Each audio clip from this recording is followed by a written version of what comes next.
Coach, win or die game tonight. What are going to be the keys to beat Fenerbahce tonight? To beat Fenerbahce, first, to control the emotions in any sense, like here, focus on our game. Energy is not a question. I think, like nobody will put this as a question. Controlling the rebounds, I believe, they are great in this part, and running back, and not giving them, an easy opportunity to score and gain the confidence. So those are some key moments, the passion will be there. After 4 games, the teams know each other pretty well, obviously. Is this going to be the kind of game where the team with the best character gets to win? It's always like this, like the best character, getting the best, contracts, best, awards, and on the end, best reputation. So this is the games when you gain your reputation, and when you put yourself, over the line. So good to see. Thank you very much. Have a good Thank game. you. Coach, win or die game tonight, obviously. What are going to be the keys to beat Monaco tonight? Well, physicality, like always, this series is extremely important. Then the cheap points. We didn't play well offensively in Game 4. Hopefully, we can play a little bit better, a little bit more poise, and let's see. After 4 games, the teams know each other quite well at this point. Is this a game where the team with the best character gets to win? Character is part of it. Also, you have to play good basketball. You have to keep the good things that you did. You have to solve the bad things that you did. So, let's see. Thank you very much. Okay. Have a good game. Jakuba, you played a key part in the Game 4 victory. What are your personal goals for tonight, apart from a collective victory, obviously? Just bring some energy, try to set the tone defensively, and stop whoever I have to guard. What are the keys to beat Fenerbahce? I think the key is to be very aggressive, to play a defensive game, not an offensive game, and to limit their offensive rebound as much as possible. Statistically, the team at home always wins Game 5. Do you give credits to this type of statistic, or does that just add to the pressure? There's some kind of credit to this, but doesn't mean anything because we still have to win the game. Thank you very much. Have a good game.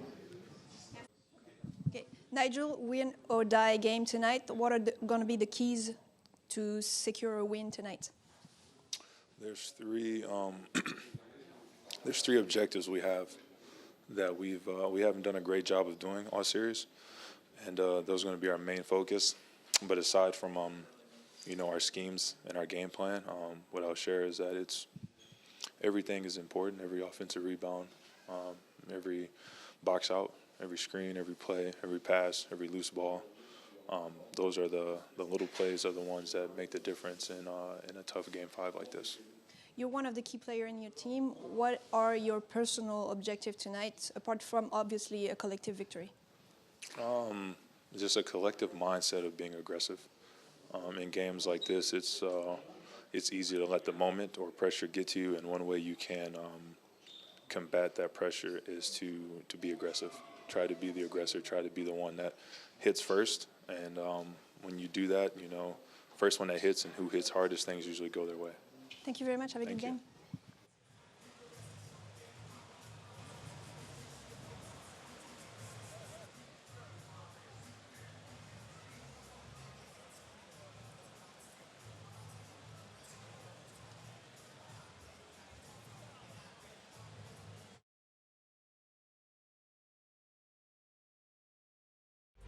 Turkish Airlines EuroLeague in association with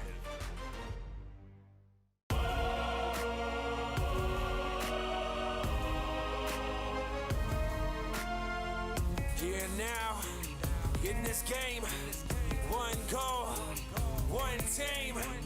Fight for that possession, gotta act fast. Another shot, another pass. The city comes to life and they got something to say. Come on, let's go. I feel devotion.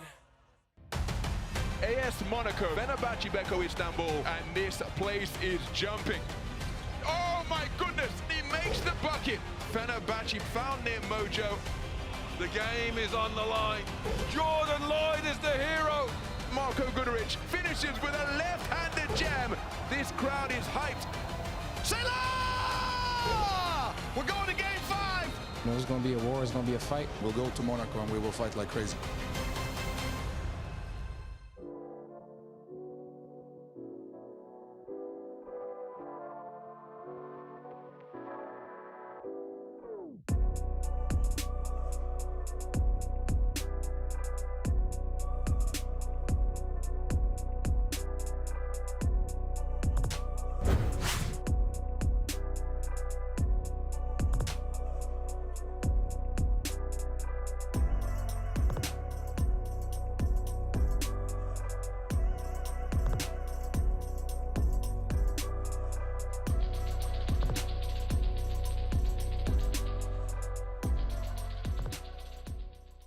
Well, physicality, like always, this series is extremely important. Then the cheap points. You know, we didn't play well offensively in game 4. Hopefully, we can play a little bit better, a little bit more poise, and let's see.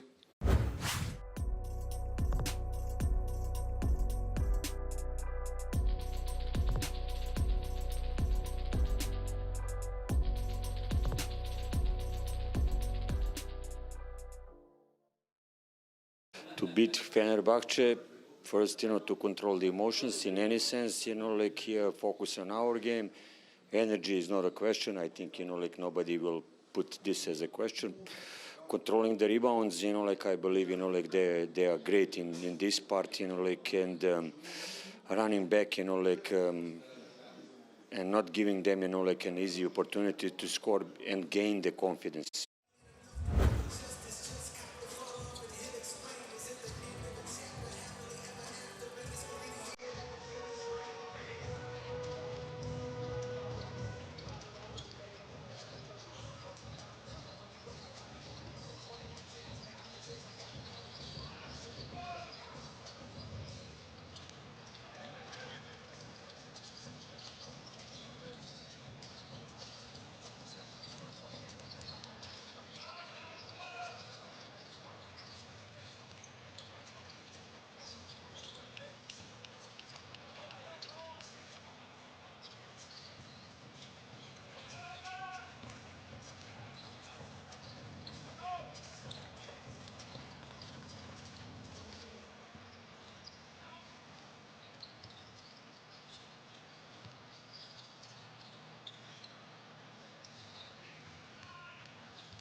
t'as le truc là.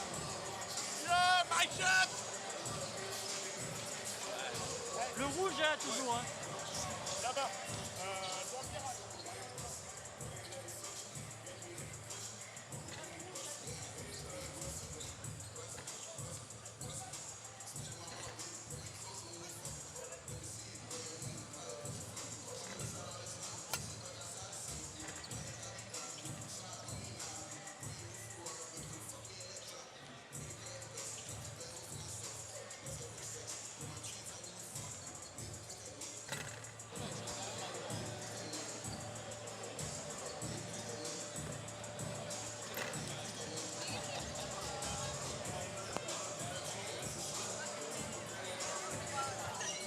Who will win?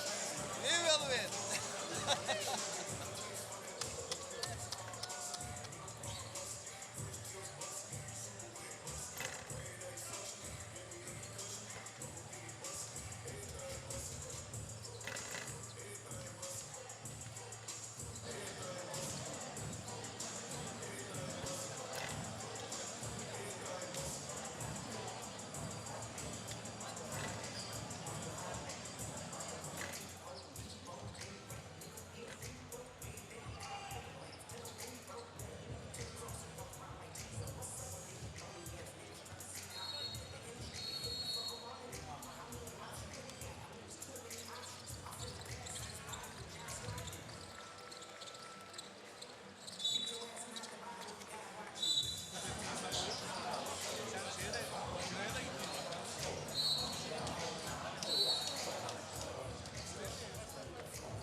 Turkish Airlines EuroLeague in association with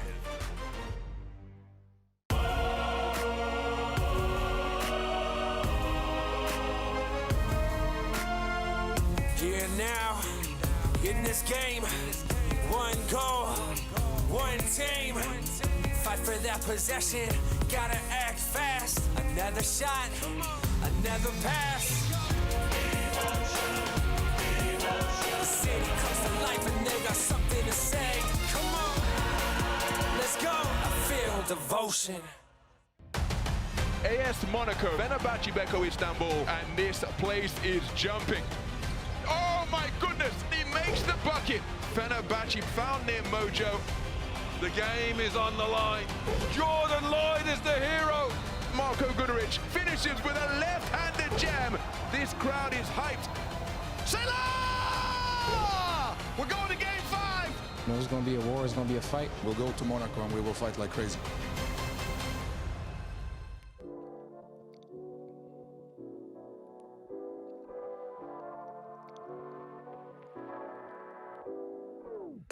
Hello and a very warm welcome to the Principality of Monaco, where you join us on a delightful spring evening at the Salle Gaston Médecin home venue of AS Monaco, who tonight welcome Fenerbahçe Beko Istanbul for Game 5 in this playoff series. Well, Fenerbahçe Beko Istanbul fighting against stats, fighting against the history books, because no team has won a victory in Game 5 on the road, and coach Šarūnas Jasikevičius underlining what he thinks are the key qualities tonight. Well, physicality, like always, this series is extremely important. Then the cheap points. You know, we didn't play well offensively in Game 4. Hopefully we can play a little bit better, a little bit more poise, and let's see. As for AS Monaco, they have the momentum slightly in their favour, having forced the Game 5 with that road win at the Elka Sports and Event Hall in Game 4. And rather than elaborate schemes, Coach Obradović knowing this will be decided by small details. Fenerbahce, first, you know, to control the emotions in any sense, you know, like here, focus on our game. Energy is not a question. I think, you know, like nobody will put this as a question. Controlling the rebounds, you know, like I believe, you know, like they are great in this part, you know, like, and running back, you know, like, and not giving them, you know, like an easy opportunity to score and gain the confidence. So a sold-out crowd in attendance here at the Salle Gaston Médecin for this all-or-nothing, do-or-die playoff Game 5 encounter between AS Monaco and Fenerbahçe Beko Istanbul. The outcome is quite simple. The victor goes through to the Final Four in Berlin later this month.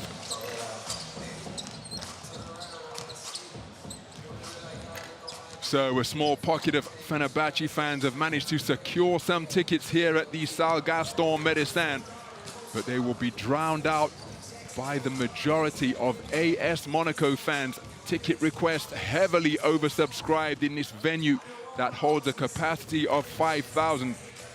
It could have been attended by twice as many spectators. Such was the glut of ticket inquiries by the locals. Well, Real Madrid, who set that regular season standings record, sweeping their compatriots Baskonia Vitoria Gasteiz, Panathinaikos, dramatic scenes at the Oaka yesterday, prevailing in Game 5 to extend the record of home teams in Game 5 of the playoffs to now 19-0. We are deadlocked here, 2 games apiece through the first 4 encounters, and it's an identical scoreline which sees Olympiacos travel to the Palau Blaugrana later tonight. 2 tickets remain to the Final Four in Berlin later this month. So it has been high drama all the way through the postseason, starting with the inaugural play-in scenarios. And here we are now with 2 tickets to the German capital remaining up for grabs. Fenerbahçe Beko Istanbul, the poorest road team in the playoffs, posting just 5 victories on the road during the regular season. As for AS Monaco, they are 3-2 all-time on home court against Fenerbahçe, but such statistics and trends could well be put out of the window tonight, and this one will be decided by who will be able to control their emotions and prevail in the small, intangible battles, loose balls, hustle plays, things of that nature. Well, during the playoffs, Scotty Wilbekin has been absolutely outstanding. Nigel Hayes-Davis has been held to just 10 points in each of the last 3 encounters, shooting at just 29% from downtown. He could well be looking to bounce back towards his regular season averages of 37% from 3 and 14.3 points per game. Led all scorers in the Game 1 road victory, which Fenerbahçe stole here to begin this best-of-5 series. But it's been a hard-fought encounter between the sides since then. No individual player has really lit it up, but the collective fight that all have shown. Remember, this man, Elia Kobo, was his team's leading scorer in playoff Game 4, hitting 13 points on 2 of 5 shooting from downtown. And you see his percentages, 55% from the field. He's been outstanding during the series in what has been a hard-fought physical affair between Fenerbahce. His team will be looking for more of that tonight. And Dante Hall, what a performance in playoff game 4. 8 rebounds, 2 blocks and 2 steals in just 20 minutes on the court. Incredibly efficient from the field as well, and really locking down the middle to good effect with those rejections on the inside. Well, it's the former teammates who are facing off in the marquee matchup once again. Identical point production for the two. Mike James at just 23.8% from downtown during the playoffs. Nick Calathes, incidentally, has been the top performer in the series across the two teams with a performance index rating of 15 per game. That puts him number 9 overall in the postseason standings. But Nick Calathes and co have done a good job subduing Mike James. As we take a look at the lineup, and that is not a mirage because the visitors have Jonathan Motley available for the first time in the postseason tonight. So a welcome boost for Coach Šarūnas Jasikevičius and the players who will take the floor. Jonathan Motley's inside presence available after he's recovered from a leg injury. As for AS Monaco, well, John Brown has recovered from a shoulder injury, which he sustained in game 2, so missed game 3 and 4. And so his high intensity, high motor, high IQ play, particularly on the defensive end, available for coach Sasha Obradovic and the AS Monaco teammates tonight. This is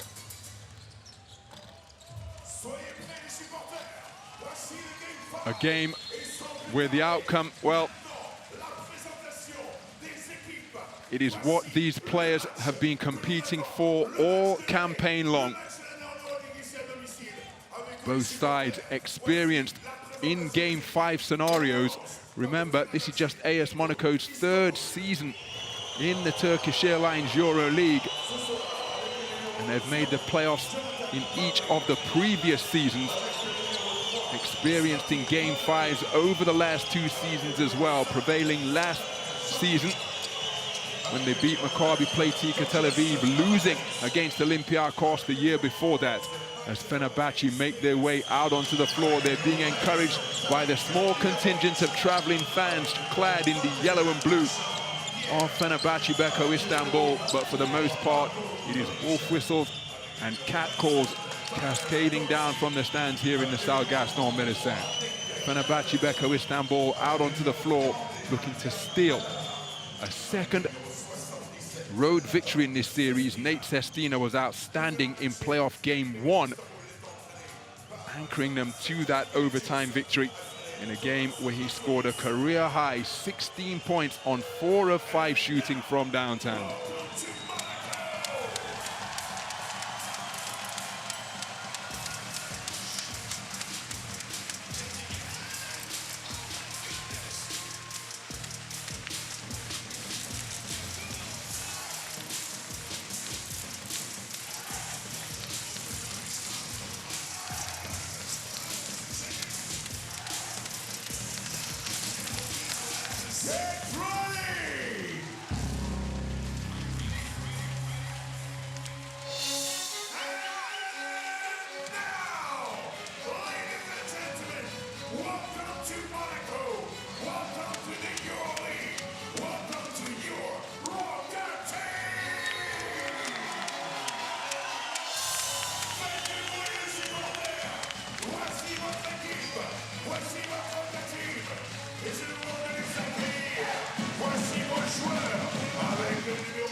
So number 2, Elia Kobo leads the home team out onto the floor from the bowels of the Stade Gaston Médecin, and the atmosphere absolutely electric as the home team make their way out onto the court.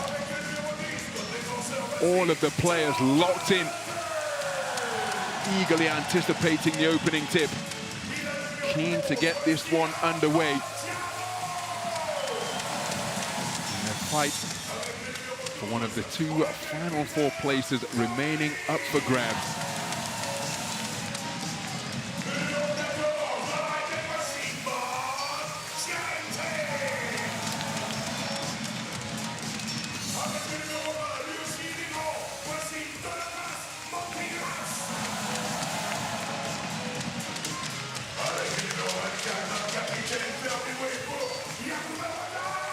And amongst the strobe lights, just caught a glimpse of Donatas Motiejunas. He has been Monaco's performance index rating leader during this playoff series at 13.5 performance index rating per game, puts him 14th in the EuroLeague. And again, Mike James, who's been relatively subdued, the all-time leading scorer in the Turkish Airlines EuroLeague. But he built for this type of stage, as is Nigel Hayes-Davis on the opposite side, and Nick Kalathis as well. Each side replete with game winners aplenty, who will be able to boost their reputations further in that regard with a strong performance tonight. But of course, it's the collective that is most important. Energy, intensity, hustle, tenacity, these are the qualities being emphasized by coaches Sarunas Jasikevičius and Sasha Obradović as we take a look at the comparison between the two teams. Fenerbahçe Beko Istanbul, the league leaders in three-point shooting, both in terms of percentage, where they're practically at 40% from downtown, and in terms of three-pointers made per game, 11.4 per game. As for AS Monaco, they force teams into 13.3 turnovers per game. That's #1 this season, while they commit fewer than 10 turnovers per night, just 9.9 turnovers per game. That's #1 as well. Scotty Wilbekin and Nick Kalathis, the starting backcourt. It is start number 309 for Nick Kalathis tonight, the all-time leader in that regard. Jonathan Motley, a starter on his return. Nigel Hayes-Davis and Deshaun Pierre, the other two members of the starting front court. It's Jordan Lloyd, Yakuba Ouattara, and Mike James making it a three-guard backcourt for the home team. John Brown back into the lineup for the first time since Game 2 of the postseason, along with Donatas Motiejunas, the man in the middle, who has really stepped up his performance in the postseason. As well as that performance index rating of 13.5, he's averaging 12.5 points per game during the playoffs and stretching the floor beautifully, connecting at 55% from downtown. Fernando Roca, the crew chief of the officials who will take charge of this one. And as is always the case in the game of basketball, how they interpret the rules and how they officiate the game will be absolutely crucial on the manner in which it is played. So all fans up on their feet in anticipation of the Turkish Airlines EuroLeague anthem. Marko Guduric has been sensational during the course of this postseason for the visiting team. Really stepped up his performances, hitting at 50% from downtown on the 14 three-pointers that he's attempted. And Yakuba Ouattara, how crucial was he in playoff Game 4 in his first action in the postseason, checking into the game off the bench and shooting at a perfect clip from the field in his 14 minutes on court at the Ulker Sports and Event Hall. In his pre-game interview, he said that despite that perfect shooting game, he wants to bring energy and intensity tonight as the teams make their way out to center court, as we will pause for the Turkish Airlines EuroLeague anthem.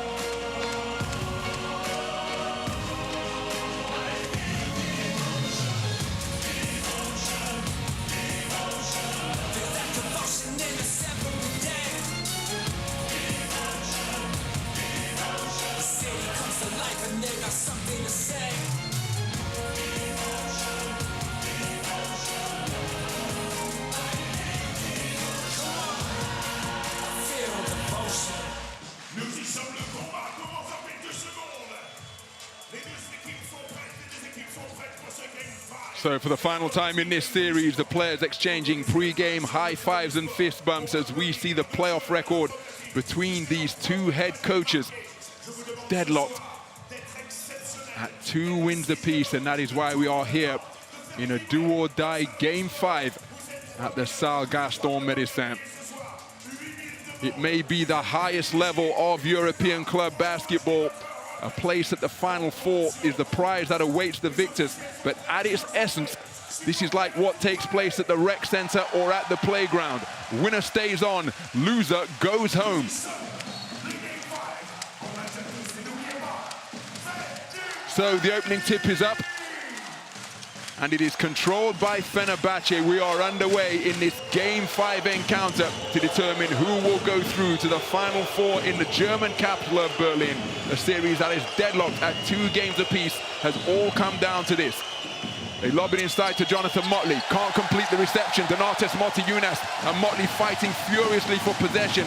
Mike James comes up with it. Turnover on the first trip down the floor, conceded by Fenerbahce. James attacking into the lane. He turns the basketball over into the hands of Dechampierre, and then trying to regain possession of the basketball, commits the foul. It's his first.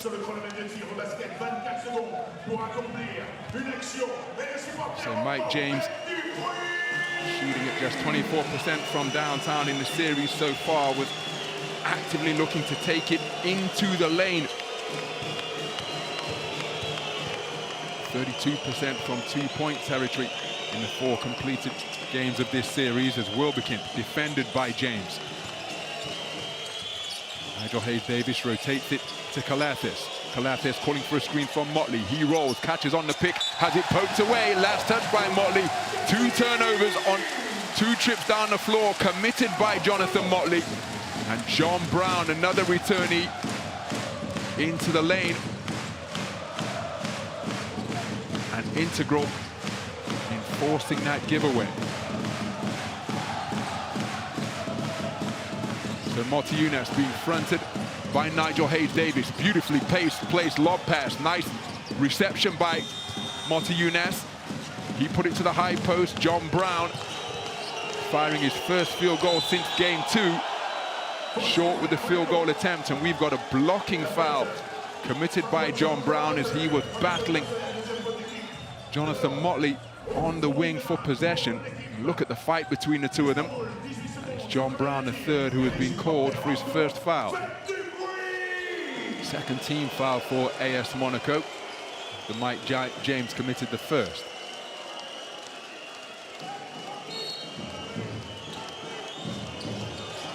So Dechampierre flares out to the corner. No 5-second violation. They get it into Wilbekin, who makes a nice catch down in the corner. Wilbekin leaves his feet to pass. Dechampierre from downtown off the front iron. Jonathan Motley, offensive rebound and stick back. And there is the value of Jonathan Motley writ large. Outstanding on the offensive glass. And he gives us the first score of the game with 2 minutes 45 gone. Excuse me, 1:45 gone. Mike James being defended physically, loses his footing, loses the basketball. Now he's still got it on his back, and it's going to be a shot clock violation, but the ball recovered by Nigel Hayes-Davis. The field goal from off his back, and Motiejunas has hit the deck. He cleared the runway, and my goodness, the referees are allowing the ballers to play tonight, opening up the avenue for Nigel Hayes-Davis to take it down the lane and finish with the flush. Nigel Hayes-Davis has just taken a shot to the mouth. Mike James into the lane and finishes with the reverse. 2.5 minutes gone, and AS Monaco put their first score on the board. So Ouattara defending Nick Calathes. Mike James draws the offensive foul as he winds up on the deck once again, putting his body on the line for his team as he's bowled over by this illegal screen by Jonathan Motley.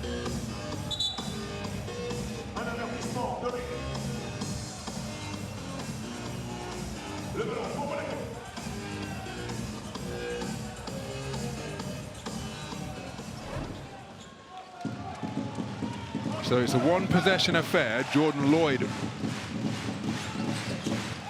offloads to John Brown. John Brown at mid-range, poked away with that deflection by Jonathan Motley. Rotates it to Ouattara.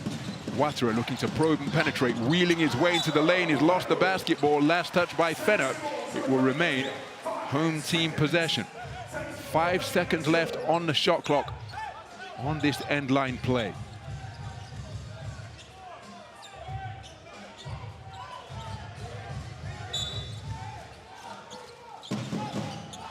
So Mike James puts it to Nartas Motiejunas, who drives, puts it straight into the hands of Deshaun Pierre. Desperation three-pointer launched by John Brown to beat the shot clock buzzer that was about to sound. Nowhere near drawing iron. Instead, it's off the top of the backboard. And another turnover committed by AS Monaco. The team who is the team that lead the league in that regard, committing just 9.9 turnovers per game, have committed 2 of them already. There's Ouattara shadowing Nick Calathis. Wilbekin, James feeling for the screen. Nigel Hayes-Davis from downtown off the back iron. Nigel Hayes-Davis follows, gets their own offensive rebound. Can't let the stick back to fall, but it's that man once again. Jonathan Motley in his first playoff fixture of the series.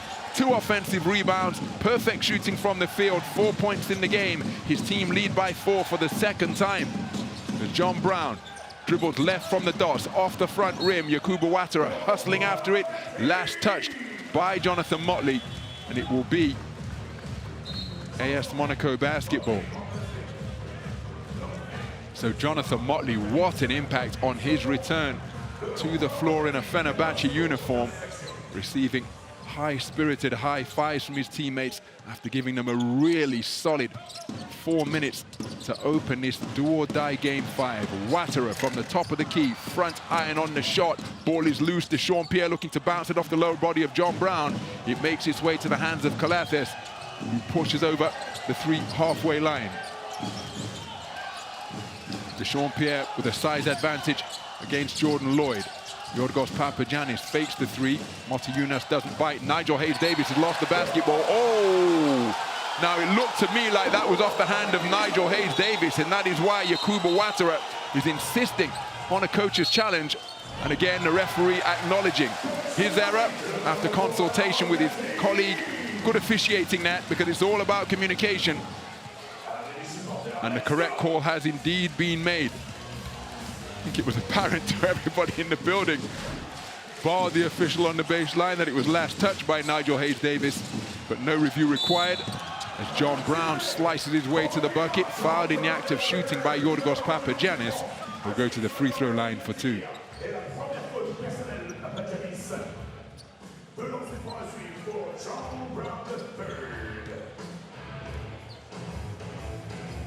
So John Brown to the free throw line. Perfect during the playoffs so far. 5 of 5 from the stripe in playoff games 1 and 2, but cannot find the range on this occasion. 72% shooter from the stripe for this season.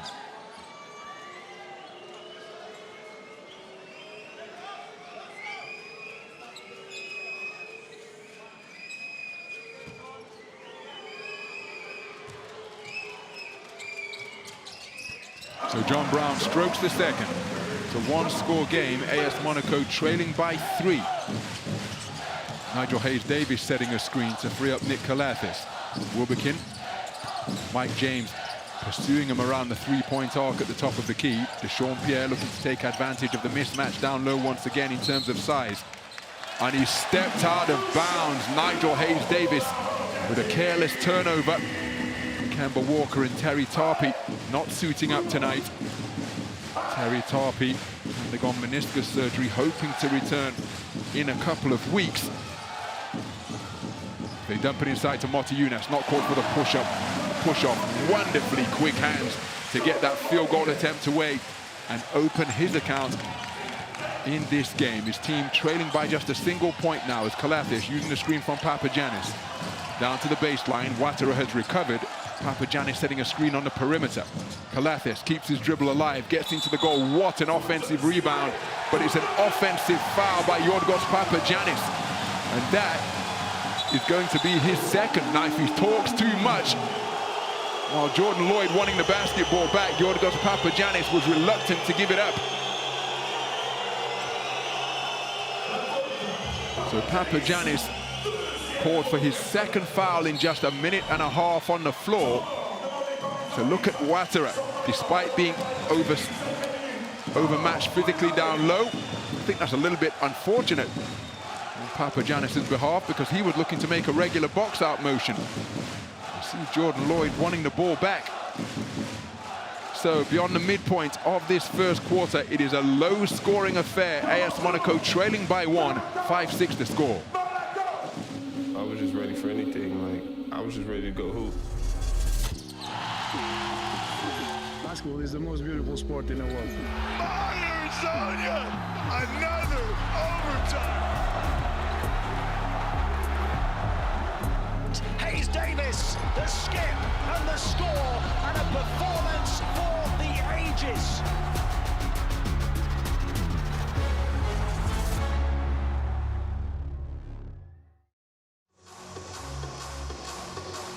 Well, click on that QR code to download the new mobile app about the Turkish Airlines EuroLeague. We already know 2 of the participants in the Final Four, Real Madrid and Panathinaikos Aktor Athens.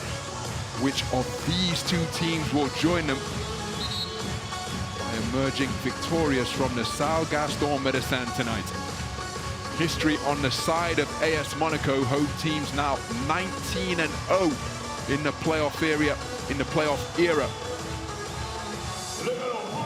In Game 5s on home court, but of course, such statistics are meaningless, and each result, each outcome has to be earned. AS Monaco more aware of that than anybody. How much energy can they draw from the crowd here? How uncomfortable can the home crowd make the visiting team?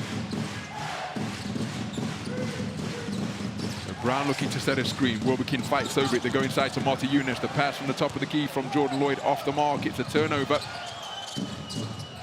Third one of the game for AS Monaco. They look to go inside to Nigel Hayes-Davis. Reaching from behind is Yakuba Ouattara. And that is foul number 3 committed by AS Monaco. Ouattara's first.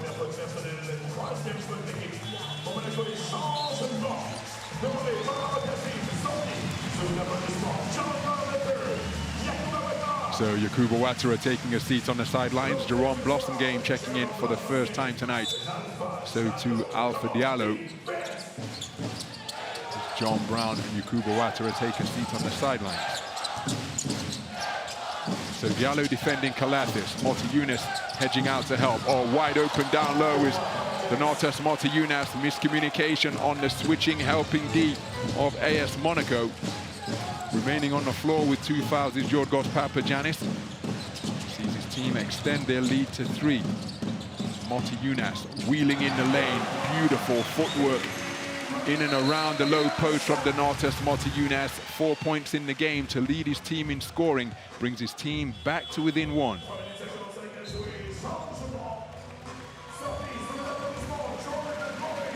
So Jordan Lloyd taking a breather. Elia Kobo onto the floor for the first time tonight.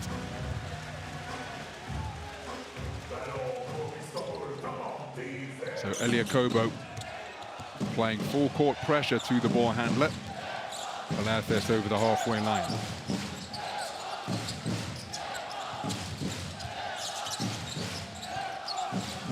So Wilbekin, feet set beneath him, rattles around the iron, rebound, Donatas Marty Younes. Scotty Wilbekin, number 2 in the Turkish Airlines EuroLeague, sinking three-pointers per game as Mike James leaves his feet to pass. Marty Younes looked at the 3, shooting it. A terrific clip from downtown, remember, corner 3-point up from Mike James off the iron, rebound, Fenerbahçe Beko Istanbul. So Papagiannis posting up Alpha Diallo, looks to dump it down low. Mike James with deflection into the hands of Alpha Diallo. Terrific anticipation, Mike James, to bag that steal, his first of the game. Diallo one-on-one with Papagiannis. Papagiannis beaten on the baseline drive. He floats it all the way back out to Mike James on the perimeter. Does Alpha Diallo. Now it's Elia Kobo looking to blow by Scotty Wilbekin. Scott stops at the free throw line, and the mid-range J is good.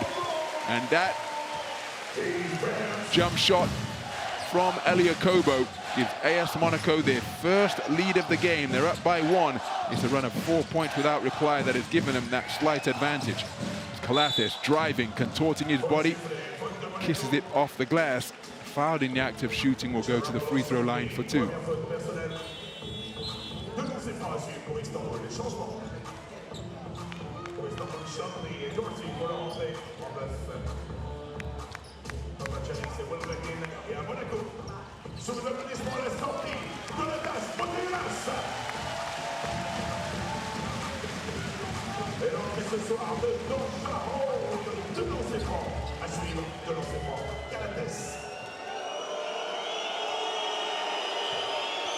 So Calathes to the free throw line.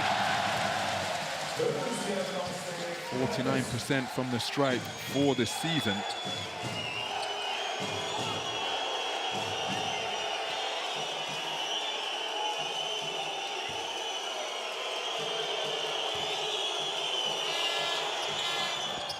Makes the second to tie things up at 9 points apiece. 2.5 minutes remaining in the first quarter. And it is a low-scoring defensive tussle thus far. Remember, the round of 4 victory earned by Monaco was the lowest scoring encounter of the entire playoff. 62-65 for a 1-possession win for AS Monaco as Elia Kobo gets the field goal away, winds up on his rear beneath the basket stanchion. Momentary one-man advantage for the visitors. Elia Kobo back at the defensive end now. So Alpha Diallo down in his defensive stance. Sertat Shanla looking to set a pick. They go to the opposite wing with the floated ball. Nigel Hayes-Davis, fantastic footwork. Slapped away, but only into the basket. Terrific finish by Nigel Hayes-Davis. 4 points in the game. Breaks the deadlock. His team lead by 2. First, the spin move, followed by the pump fake and step through. Dante Hall offloads from the high post. Diallo driving on Nigel Hayes-Davis. Oh, beautiful footwork. What a bucket. Alpha Diallo showing a sharp set of breaks as he attacked from the high post, jammed on the brakes, while Nigel Hayes-Davis was tottering backwards over the baseline and then finished with the finger roll at the goal to tie things up at 11. Beautiful steal with velvet hands from Elia Kobo. Gets his steps right and finishes with the 2-fisted flush on the fast break. A break all of his own making. Pocketing that steal beautifully to spark that uncontested dunk opportunity.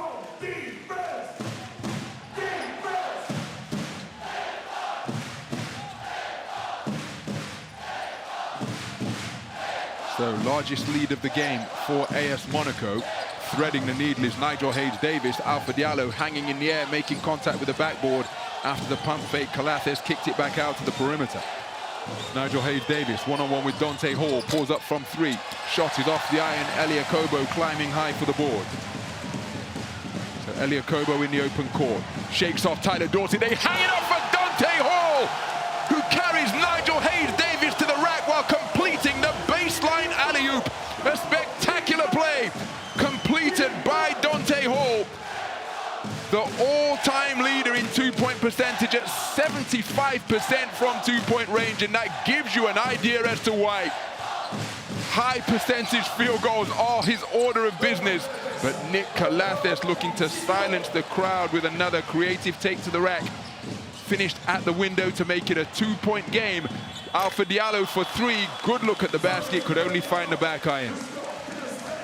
Well, a low-scoring first quarter comes to an end with AS Monaco leading by 2. AS Monaco 15, Fenerbahçe Beko Istanbul 13.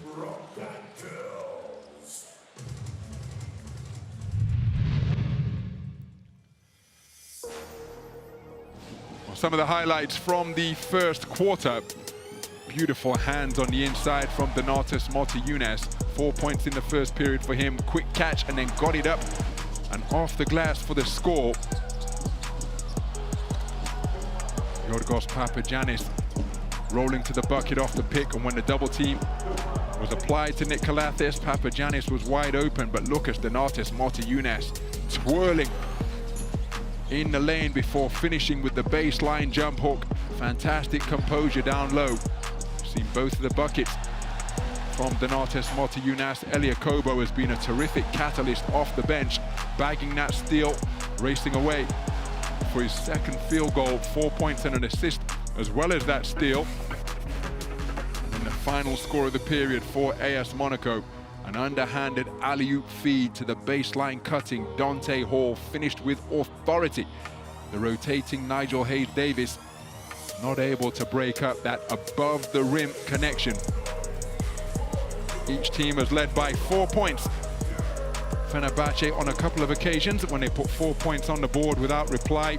And then at 2-6, AS Monaco briefly, after a run of 6 points without reply, led 15 points to 11. As we take a look inside the numbers, 8 first-quarter turnovers committed by Fenerbahce. That is remarkable. And remember, AS Monaco, the #1 team in the league in that regard, forcing opponents into 13.3 turnovers per game. But to turn the ball over 8 times and still only be trailing by 2, well, that's impressive indeed from Fenerbahce's point of view to still be in contention when making 8 trips down the floor without a shot at the basket. So Elia Kobo, in just 4 minutes on the floor, is named as the outstanding performer of quarter #1. 4 points, an assist and a steal, as well as a rebound for Elia Kobo.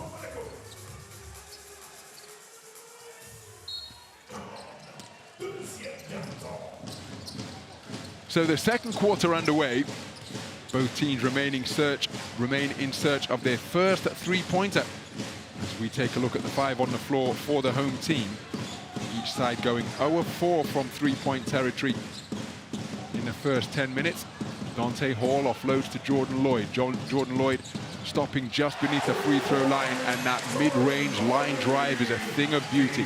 It's the second 4-point lead of the game for AS Monaco. 17-13 the score as we take a look at Fenerbahce's 5 on the floor.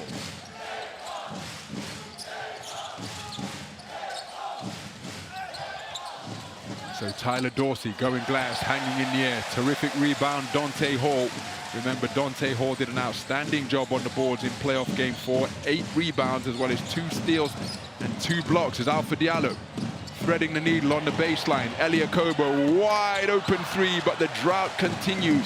Fenerbahce Beko Istanbul forcing Elia Kobo into that miss, but the drought brought to an end from Jerome Blossom game. Just 25% from downtown, both for the regular season and in the playoffs. He was 3 of 12 coming into this game in the postseason, but calmly connecting on that trifecta sees AS Monaco open their largest lead of the game. Timeout on the floor called by Coach Sarunas Jasikaevicius. His team trailing by 7.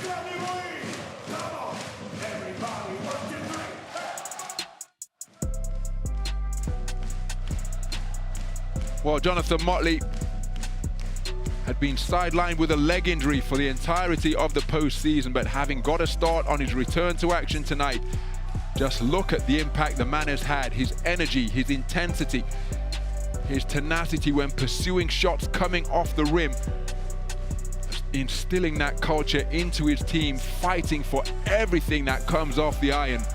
2 offensive rebounds and sticking it back twice on perfect shooting from the field to lead his team in scoring with 4. Tied with Nigel Hayes-Davis in that regard, but an impactful return in just 4 minutes on the court for Jonathan Motley. His services available for Coach Sarunas Jasikaevicius to call upon for the remainder of this game. A Jerome Blossom game, hitting the first 3-pointer of this Game 5 encounter. 0 of 4 in the first quarter for both of the teams from 3-point territory.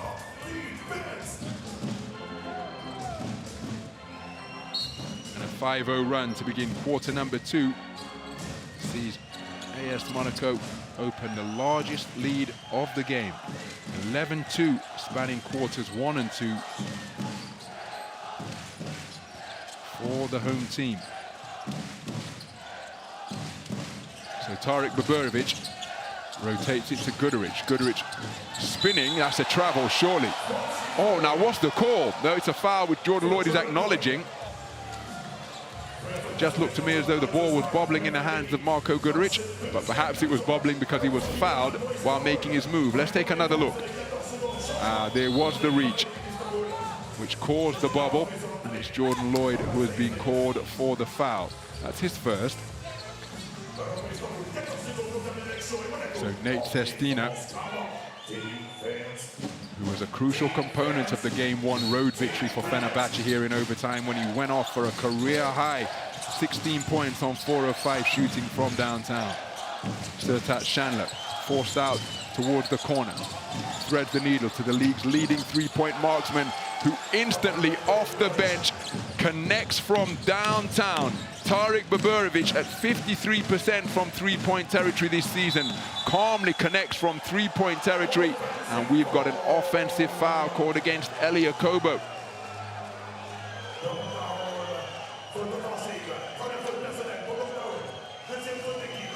So Amin Noir concentrated over on the sidelines. Not available for coach Runas Jasakaevicius tonight. Sestina looking for another three-pointer, and Nate Sestina lands from downtown. Back-to-back three-point bombs from the most prolific three-point shooting team in the Turkish Airlines EuroLeague. Wipes out a deficit that was at 7, reducing the arrears to just 1 in the blink of an eye. Timeout on the floor. Fenerbahce Beko Istanbul right back into this one. Great job. Great job.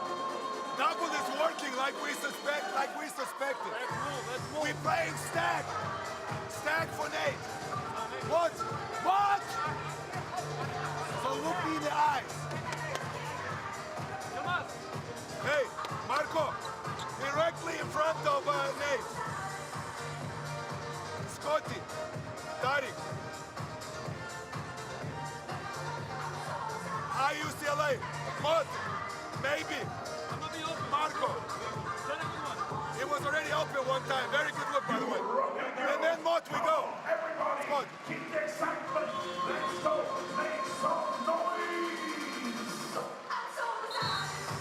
If not, you're finishing with Marco.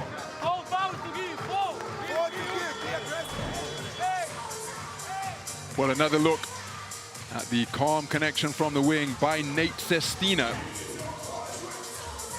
Missed his only three-point attempt in playoff game 4. Just 8 minutes on the floor, and that was his only field goal attempt. Kemba Walker beneath the bucket hat.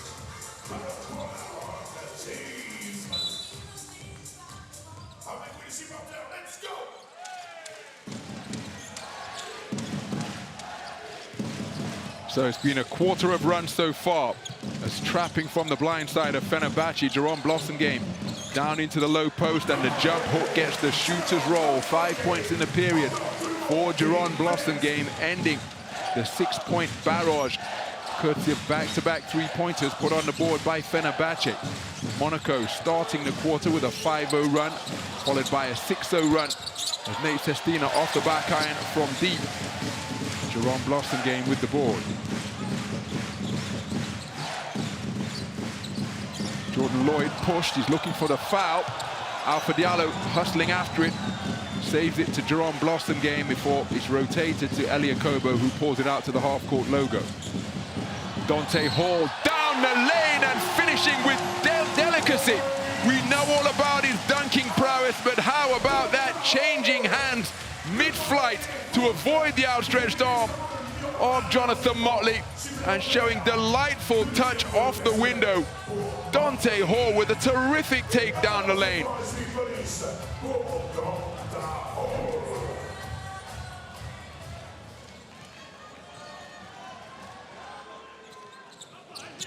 So Dante Hall completes the three-point play as the exchange of buckets in bunches continues. A 5-0 run by AS Monaco, countered by a 6-0 run from Fenerbahce, and now another run of 5 points without reply by the home team puts them up by 6. To the corner, Scotty Wilbekin. We've got Jonathan Motley on the floor. Now what's the call here? The whistle went before Scotty Wilbekin fired the trifecta. At least that was my interpretation. So that's an incident off the ball. Scotty Wilbekin saying that the shot should count. So too Coach Runas Jasakaevicius. This one may take a review to get to the bottom of. No basket. Foul committed by Alpha Diallo on that reach around. That's how Jonathan Motley wound up on the floor. I think the whistle came before Scotty Wilbekin got the shot away. Well, perhaps it is being reviewed.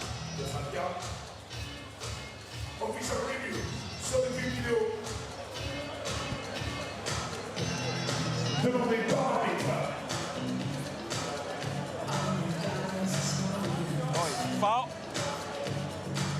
I don't know what is here. It's different from us. Foul off the ball. Is offensive or defensive foul? Yeah. Yeah, exactly. It's the contact, okay? Now, go back a little bit. 6:54. So we have to add 1 second. Our decision is correct. Next, now, stop. 6:55 better, okay? So it's before, and we get the ball on the sideline that way. Excellent. So no basket from Scotty Wilbekin. Offensive foul occurring off the ball. For Diallo protesting his innocence.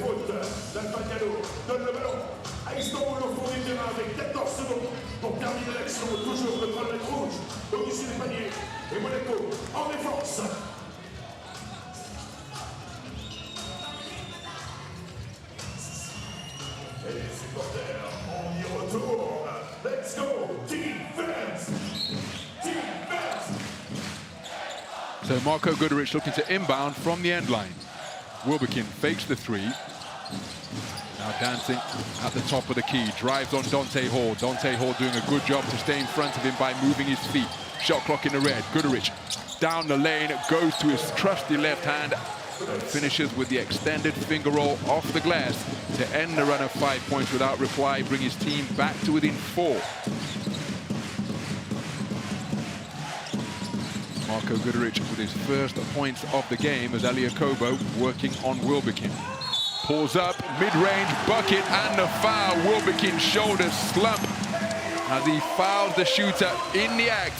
And Elia Kobo's mid-range mastery continues. Pulling up from 15, the foul evidence on the elbow, but not enough to distract the touch of Elia Kobo, who will now go to the free throw line looking to add one more. The outstanding performer of quarter number 1, playing with effective aggression here in the second. So Elia Kobo completes the three-point play and AS Monaco lead by 7 for the second time in this second quarter. Mike James back onto the floor. He picking up Kalathis. And it's interesting, AS Monaco's bench doing an outstanding job to build that lead. What a catch on the curl. And while Elia Kobo was caught up on the pick, Scotty Wilbekin got his feet planted beneath him and buried the three-pointer. His first made field goal of the game brings his team back to within 4. And he's now 7 straight games where Scotty Wilbekin has hit at least one three-pointer as Kobo picks up the pass at the second attempt, working on Wilbekin. Sidestep 3, misses everything. Rebound, Marko Guduric. Kalathis in front of him outright. Oh, beautiful fake at the three-point line, and Kalathis has blown the bunny. Can you believe it?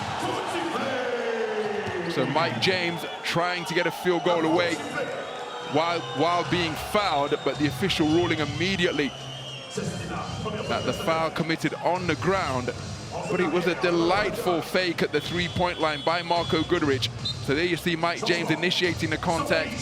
Such is his basketball IQ and his body control that he's able to fire a field goal from the halfway line in the direction of the bucket. But the official saying that the foul committed on the ground. But the head fake at the three-point line and the ball fake from Marko Guduric was a thing of beauty. Hooked up Nick Kalathis with a wide open layup down low, but Kalathis couldn't get it to go. Challenge of the coach for ad hoc shooting foul. So, Coach Sasha Bradovic challenging the call. He thinks that this is the foul in the act of shooting a three. There's the foul. And you see the body control of Mike James, didn't bring his foot back down, so is this the same motion? Let's listen in.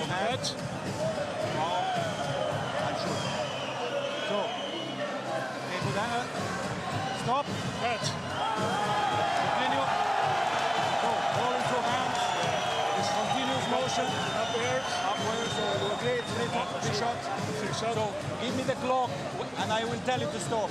Go back.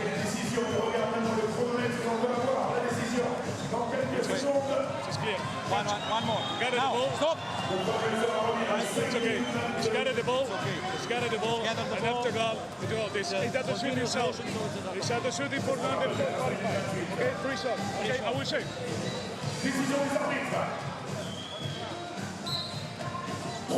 That is terrific officiating, because Coach Sasha Obradovic launched the challenge and you saw the officials scrutinizing the available angles, and it was evident that Mike James did not bring his foot back down. That is the extent of the man's body control. What a play by Mike James, who will now go to the free throw line to shoot 3 foul shots. Oh my goodness. Mike James, 75% from the free throw line during the playoffs. That is slightly lower than his 77% connect rate during the regular season. Having worked so hard to get these 3 free throws, he's missed the first.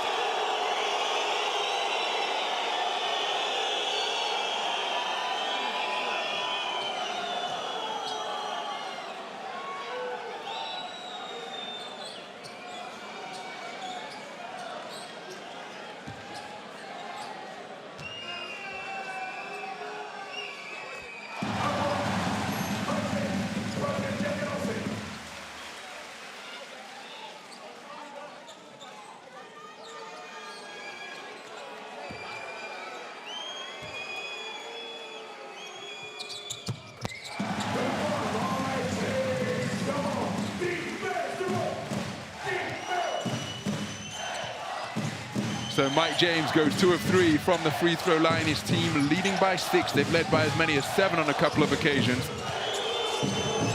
Guduric working from the half-court logo, using the screen from Nate Sestina. Kalates with the head fake, shot clock in the red, pump fake, somebody's got to pull the trigger. Guduric does so to beat the shot clock buzzer and drills it from closer to half-court than the three-point line. What a score from Marko Guduric. 33% from downtown during the course of this campaign. And remember, he was a perfect 3 of 3 from long range in playoff game 4. Outstanding shot making to make it a 1-score affair here. Fenerbahce trailing by 3 as Wilbekin hitting the deck to dispossess Mike James. Sestina on the run. Basket interference, the basket will count.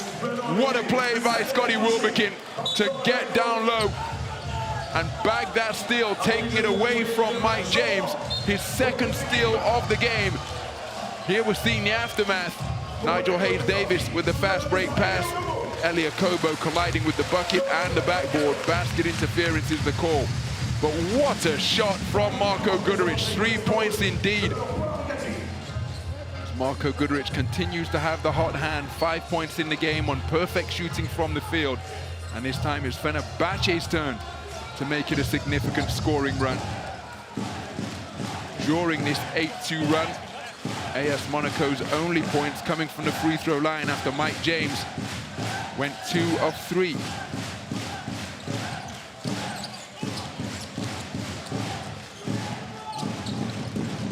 So Diallo playing point forward, Baburovic defending. Lloyd. Defended by Guduric. Low post is wide open. Short corner J is off the mark. What an offensive rebound. John Brown, ball still live. Donatas Motiejunas got a hand on it. Jordan Lloyd comes up with it. The offload inside to John Brown, and we have a foul. Now, John Brown trying to say that he was shooting here, but I'm not sure that he was, because I'm not sure he ever had possession of the basketball. So here's John Brown fighting for it on the inside. Ball comes loose. Motiejunas in the thick of it. John Brown dispossessing Nate Sestina. Now, to the naked eye, to me, that looks like a foul on the ground, and that is what the officials have ruled as well. So Mike James floats it out to Alpha Diallo. He checks the status of the shot clock and the game clock. It was a recycled 14 on the end line possession. Jordan Lloyd, underhanded scoop taken off the iron by Nate Sestina, guided into the hands of Nigel Hayes-Davis. So Buborovic rotates it, 2-3 zone set up by AS Monaco. Nigel Hayes-Davis looking to back down Mike James, spins into an open baseline. Sestina fakes the three, offloads to Tarek Buborovic, has his dribble disrupted by Alpha Diallo, who reached in on a pincer movement. John Brown has hit the deck, gets back to his feet, looking to set a screen. Now Calathes resumes his duel with Mike James. James acrobatically into the lane, gets the shooter's roll, looking for a foul. The official's not interested. 4 points in a row for Mike James, 2 from the free throw line, followed by that field goal. His team remaining in front by 3. My goodness, this one is being played with the type of physicality you would expect in Game 5 of a playoff series. Players really having to work hard for their scores, as evidenced by this drive and finish. Score with a high degree of difficulty, netted by Mike James.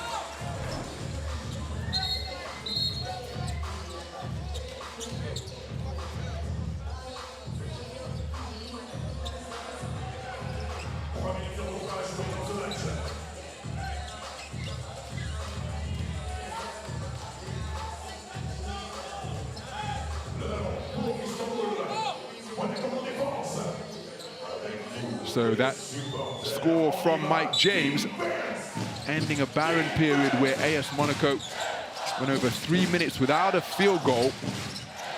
Straight into the hands of Alpha Diallo, who's presented a gift. It's a 2-on-1 opportunity. Marti Younes finishing on the break.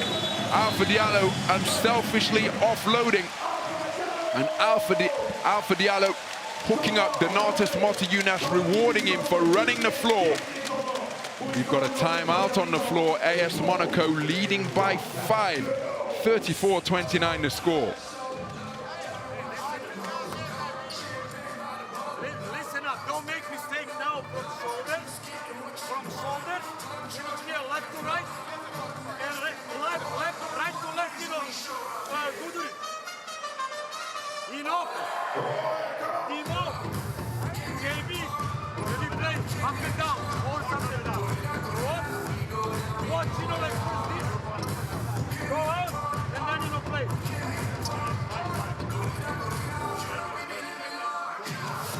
Hey, one more time, guys. On the top, more on the top. Right now, horse up and down. Guys, whenever we fall down, they're running right away. Hey, how you get up? Hey, Sestina's walking. Watch out, Sestina's walking. Hey, watch out. All right, let's go. Let's go, guys, let's go. Let's go.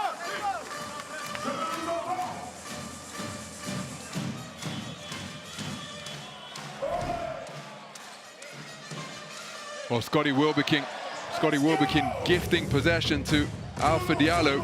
Quick shoulder check.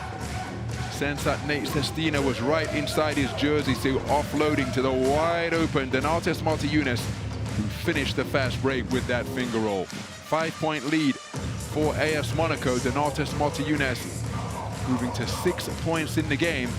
Elia Kobo leads all scorers with 7.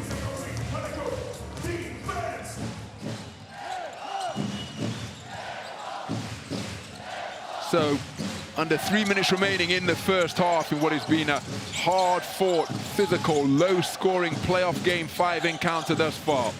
Calathes with the dribble still available to him. Dumps it inside to Nigel Hayes-Davis. Ball fake. Back out to the top of the key. And Nate Sestina back at the Sal Gaston Medestin, shooting the lights out once again. 8 points in the game to lead all scorers. 2 of 3 from downtown. His team back to within a single score. They trail by 2. As John Brown hits the mid-range J from the elbow to put his team up by a 2-possession margin of advantage once again. They lead by 4.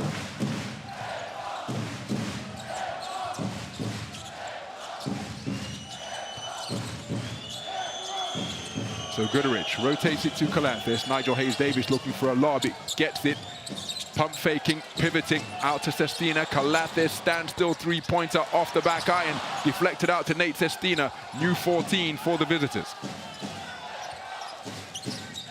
Calathis checking his options. Nigel Hayes-Davis and Alpha Diallo battling down low. Flat pass makes its way to Nate Sestina. Tough three-point attempt to the line drive off the back iron. Rebound, AS Monaco. On the defensive intensity. Oh, beautiful backdoor cut. John Brown retrieved the deflected pass. Oh, what an offload and what a finish. Alpha Diallo on his cut through the lane, hooked up by fantastic vision and feel from John Brown III. And it's a 6-point lead for the home team. Short on the three-point attempt. Knee-high rebound secured by Donatas Motiejunas. So we're inside the final minutes of this second quarter. Motiejunas drops it off to Eliakobo. Motiejunas fakes the three, drives on Nigel Hayes-Davis, buffeted en route to the basket, the foul committed on the ground. And that puts Fenerbahce Beko Istanbul into the penalty. It will send Donatas Motiejunas to the free throw line. Fantastic vision from the wing by John Brown III. Alpha Diallo acknowledging that hookup immediately.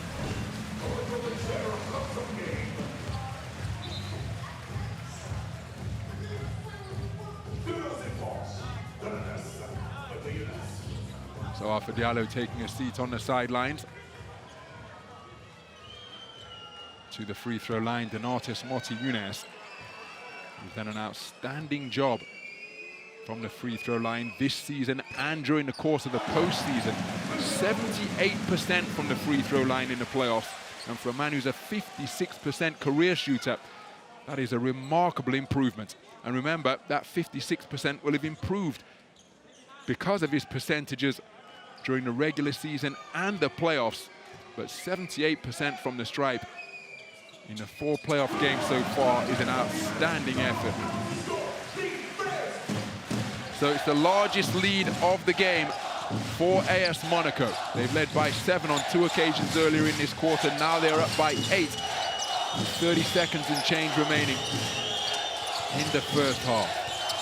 Calathis down to the baseline and back out to Wilbekin. Wilbekin from the sideline logo. That is a big bucket. My goodness. Clutch shot making in the closing stages of the first half from Scotty Wilbekin.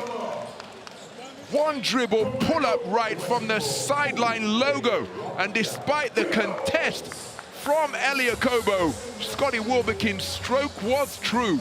His second three-pointer of the game on just 3 attempts keeps his team in contention. It's a 2-score affair. AS Monaco 40, Fenerbahce Beko Istanbul 35.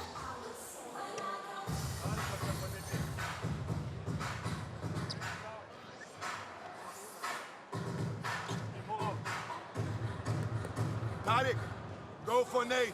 Win, switch all. Aggressive switches below. Everybody 1 foot in, 1 foot out. No fouls. Suffer going left.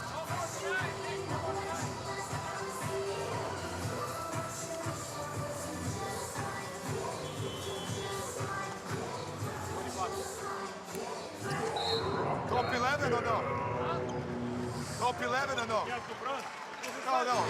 Just front, guys.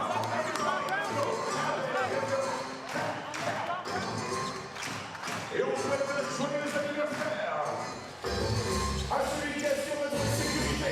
Joyeux anniversaire à Jérôme.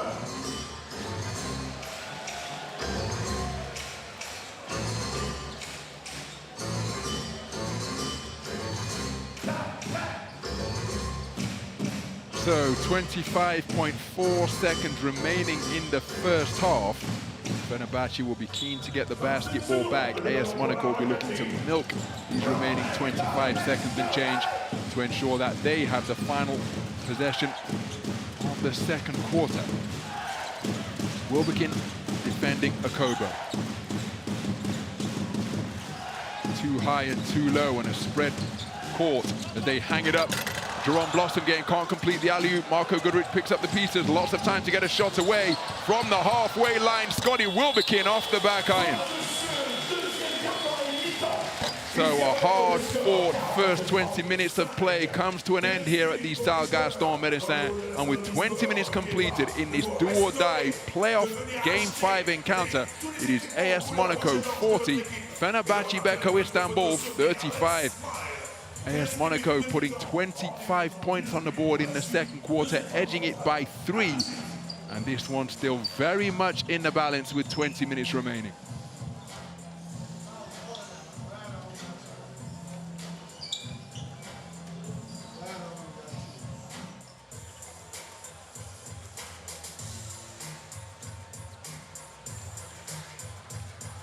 Well, let's hear from Nick Calathis, 3 points and 3 assists in the first half.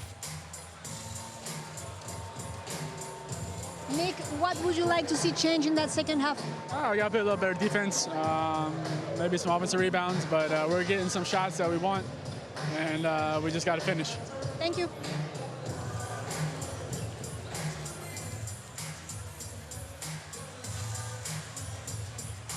Well, let's hear from Elia Kobo.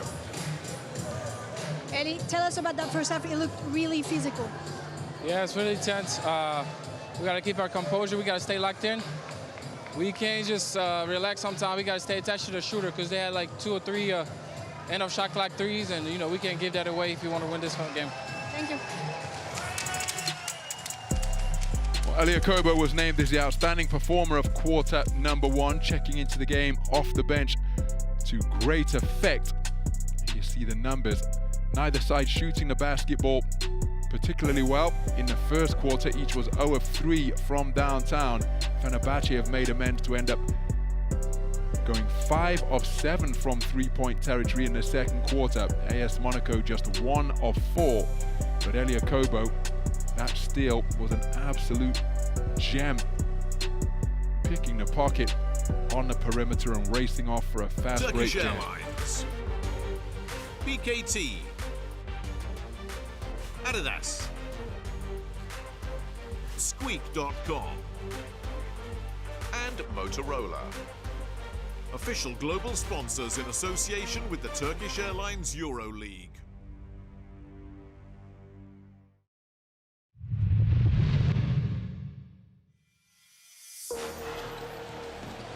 Some of the highlights from the first half. It was Jaron Blossomgame who landed the only three-pointer of the game thus far. AS Monaco 1 of 8 from downtown. Nate Sestina checked into the game and made it back-to-back three-point buckets after Tarik Baburovic drilled from downtown. The 7-point lead at 2013 was reduced to 2019 in a flash. Dante Hall been really effective. How about Elia Kobo hitting at the mid-range on the three-point play, and then Marko Guduric, deep three-pointer from closer to the half-court logo than the three-point line. Mike James, an acrobatic take and finish down the lane off the glass. 6 points in the game for him, perfect from two-point territory and 2 of 3 from the free throw line. Scotty Wilbekin, one dribble pull-up from the sideline logo with Elia Kobo draped all over him. Still able to make 2 of his 4 three-point attempts. And one of those 4 was a half-court heave to beat the half-time buzzer. So in reality, 2 of 3 from downtown. Really efficient shot-making from Scotty Wilbekin, one of the best three-point shooters in the Turkish Airlines EuroLeague. Fenerbahce Beko Istanbul to the free throw line just twice, doing a better job reducing the turnovers, 2 in the second quarter.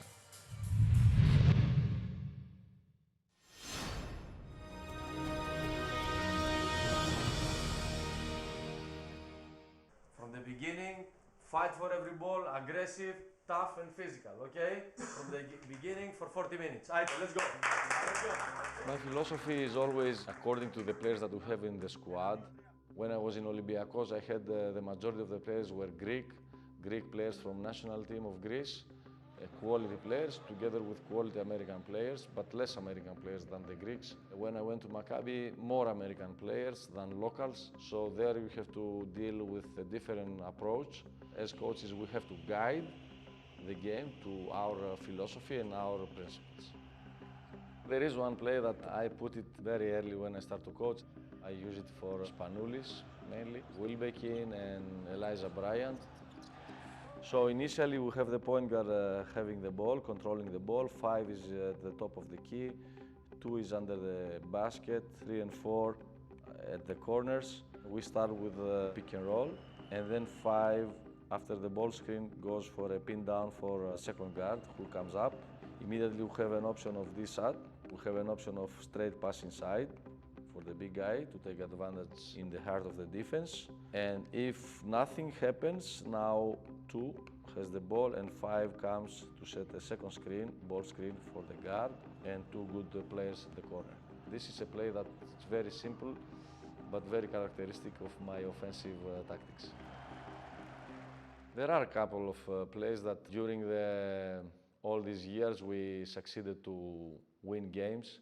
Against Khimki, at the end of the game, we were down 3 points. I took time out, we had the ball from sideline, so we put a good passer here. 4 was here, 5, 3, and 2. So initially we set a pin down screen for 2, and then 3 immediately came and set a back screen for 4. So that was a long pass to find the weak side big man on the post. And then on the pass, 5 sets a screen for this guy to come out and receive the inside out pass for a 3-point shot. Tyler Dorsey fakes Devin Booker, pulls the trigger and connects from downtown. We tied the game, we went in overtime, and then we won the game. I want to learn and improve myself every day, no matter my age and no matter how long I'm coaching. I want to get better and to improve myself. Okay, first, work hard. Find ways to improve the players, individual practices, team practices, tactics, techniques. You need to work hard. Secondly, improve yourself, okay? You need to be always creative as a coach, and you need to find the ways how you will be better as a coach. And the last thing, be patient. If you work hard and you're improving yourself, you do a good job, sooner or later you will find your opportunity to go to the next level and to make the next step. Just be patient and everything will come if you have the other 2.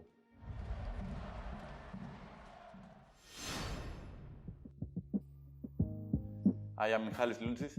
I am Kostas Panicolaou from Olympiacos Piraeus. And this is New School versus Old School.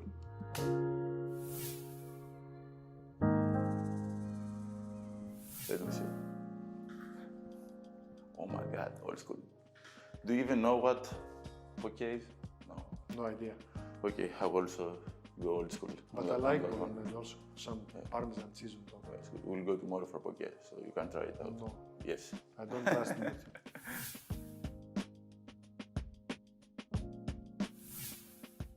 Yeah, I agree, totally agree. Yeah, I think referees are also human beings, you know, and they have the right to make a mistake. And if you have the chance to make this mistake right, why not have it?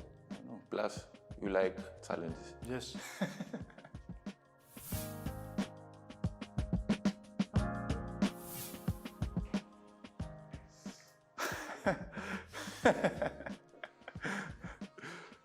Neither. I don't know. But if I have to choose one, I would go with rock. Although it's not my type of music. I don't know about you. No, I would go with trap music. Okay, I'm young. Yeah, you're young. You're young. I'm younger, you know. Yes. Rock is not that. It's not my thing at all.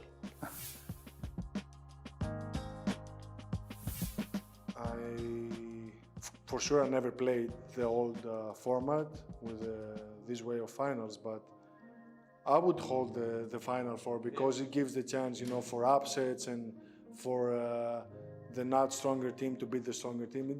It can give you some excitement. It's a game, anything can happen.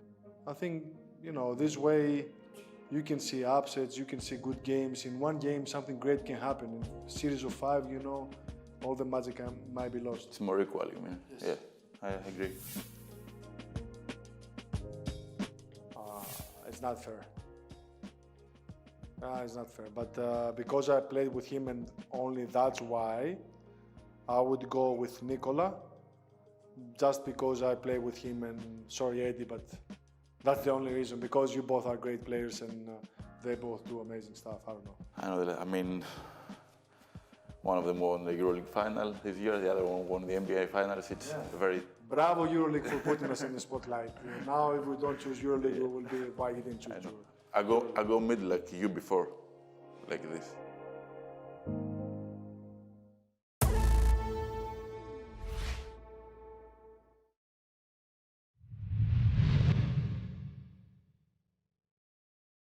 Turkish Airlines, BKT, Adidas, Squeak.com, and Motorola. Official global sponsors in association with the Turkish Airlines EuroLeague.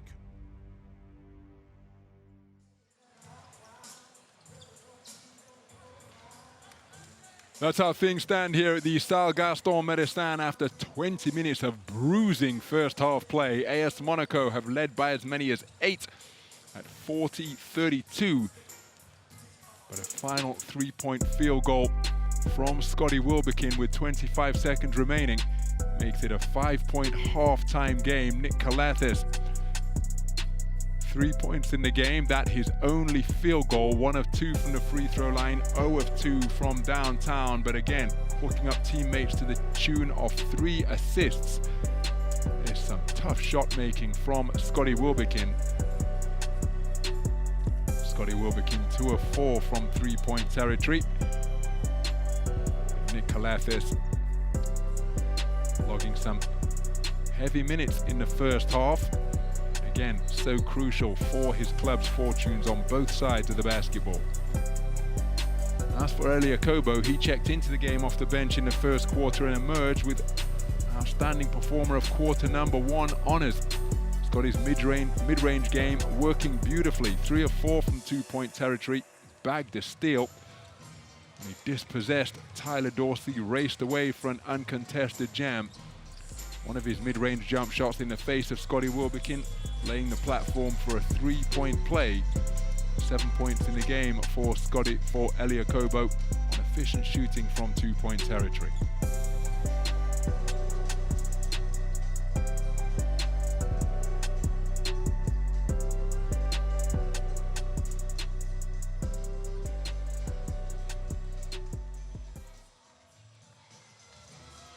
Coach, what kind of changes would you like to see on that second half? There's no changes. Just got to not turn the ball over, and basically that's it. Try to move the ball a little bit more. It's really working when we move the ball. Thank you.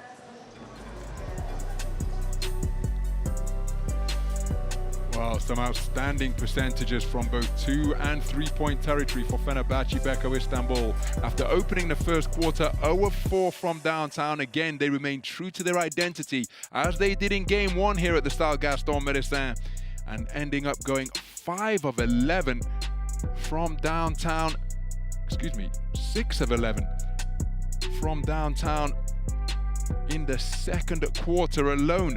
62% from 2 is outstanding also. Here's Coach Obradovic. Coach, what are you asking of your players for that second half? First, okay, there are some loose balls, which they score. Of course, to pay attention on Wilbekin, shooting, now he can, he can be the one who can, change the game. And, let's say, be smart in offense, here. We need, to have some patience, even more, if you want to control the game. Thank you.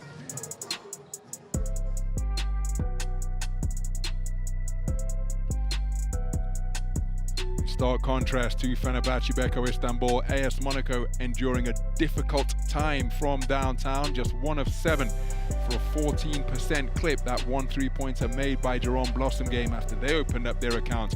0 of 4 from 3 in the first quarter. But look at where they're getting their 2-point field goal attempts from. Almost everything beneath the free throw line and in the lane. 1 shot outside the lane from the short corner. And that was a delightful hook off a series of pivoting spin moves from Donato Smotti units. Some of the emotions from the first half. In a fixture that has been filled with them, as you'd expect, so much on the line.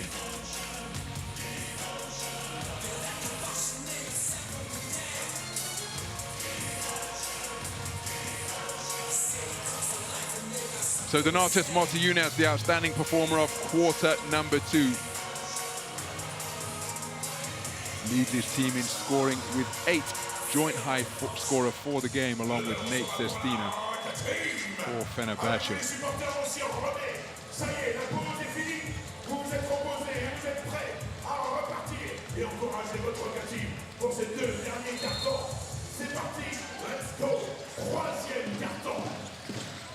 So the second half of this Game 5 fixture between AS Monaco and Fenerbahçe Beko Istanbul underway. It's AS Monaco with the opening possession. They lead by 5.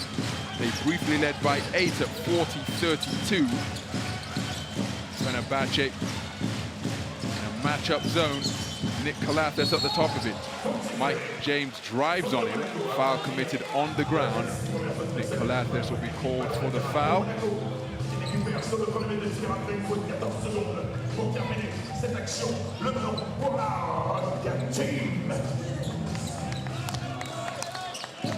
there is Terry Tarpey. He hasn't featured since round 10-29 after undergoing surgery on that meniscus injury, but he's expected to return in a couple of weeks. Mike James, short corner J, off the back iron. John Brown fighting for it and hustles after the loose ball.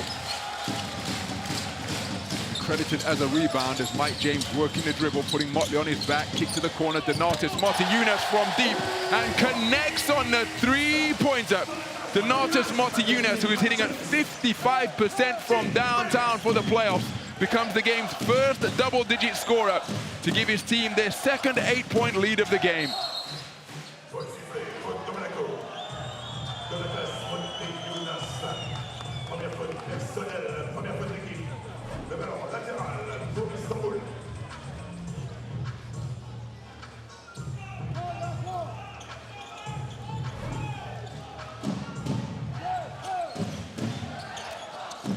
So Yakubu Ouattara looking to make the inbound pass difficult for Nick Calathes as Wilbekin leaves his feet to pass. Calathes dumping it down low to Jonathan Motley. Disrupted by Donatas Motiejunas. Shot clock in the red. Wilbekin aware of it. Working the dribble, applies the brakes. Pull up from 3. Tough bucket from Scotty Wilbekin for the second time in the game. Beating the shot clock buzzer with a miraculous three-pointer off the pull-up. And on this occasion, he had 2 defenders draped all over him. Scotty Wilbekin moves to 9 points in the game to lead his team in scoring, 3 of 5 from downtown. And 2 of those made 3 have been really difficult indeed.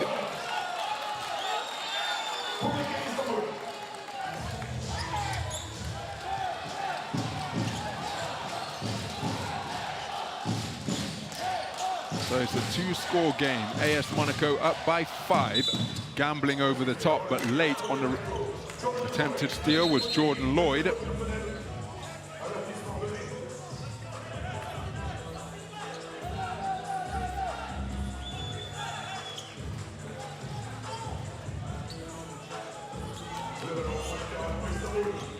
End-line possession for Fenerbahçe Beko Istanbul.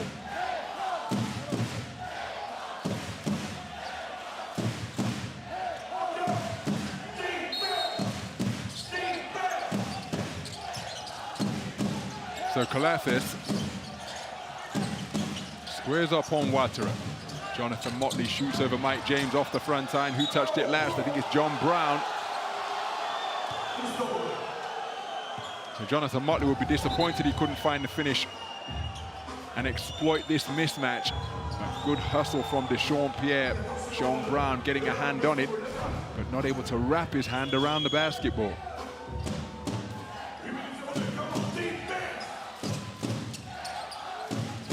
Deshaun Pierre one-on-one down low with Jordan Lloyd. Backs him to the defensive semicircle. Offloads to Jonathan Motley, who takes it into the chest of Donatas Motiejunas and finishes to move to 6 points in the game. And this, his return to action for the first time in the postseason, brings his team back to within a single score. 5-0 run as Yakubu Ouattara off right with a 3-pointer. Ball still live. John Brown comes down with it. What an effort on the offensive glass by John Brown III.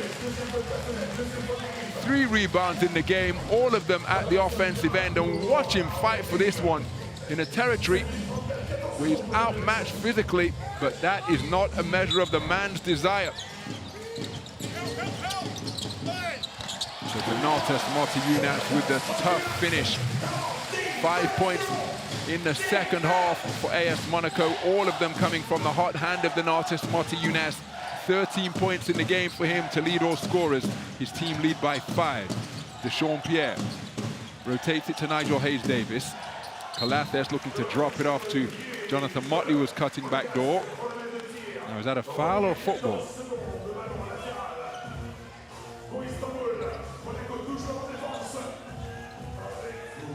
Sideline possession on a recycled 14 for the visitors.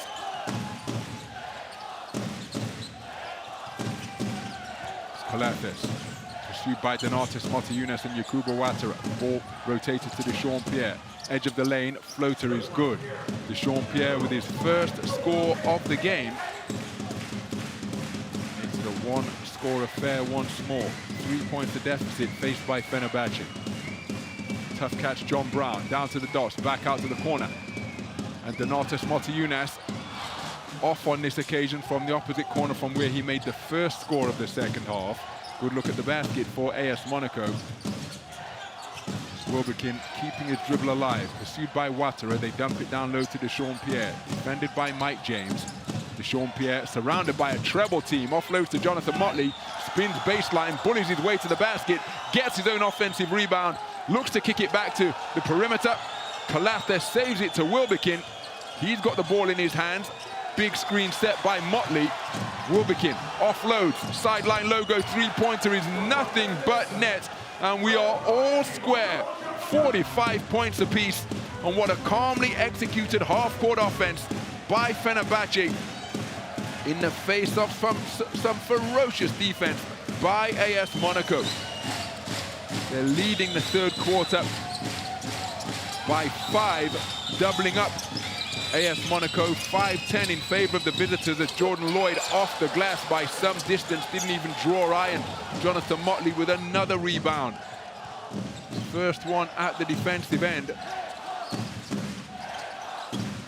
Here's confirmation of what is a 2-10 run in favor of the visitors. What a battle down low between John Brown and Jonathan Motley, and the deflections favoring the more active Fenerbahce through this period of the third quarter. As the battle on the block continues between John Brown, the third, and Donatas Motiejunas. Calathes looking for back-to-back threes. This one off the back iron, and that is a towering rebound hauled in by Donatas Motiejunas.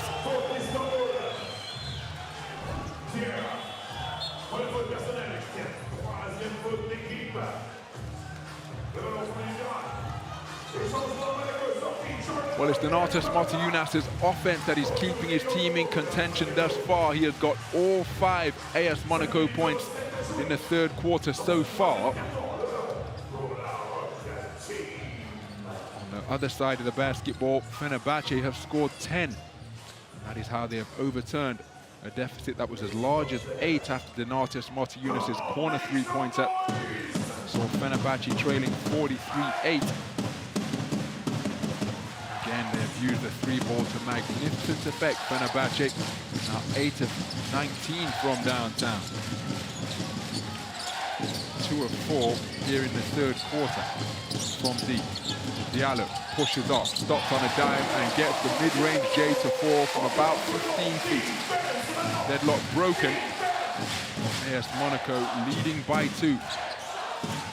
But 2 3-pointers from Scotty Wilbekin and Nick Calathes. While if Fenerbahce can call upon that 3-ball once again, it would see them regain the lead for the first time since the first quarter. Nigel Hayes-Davis does exactly that, drilling from downtown to put his team up by 1.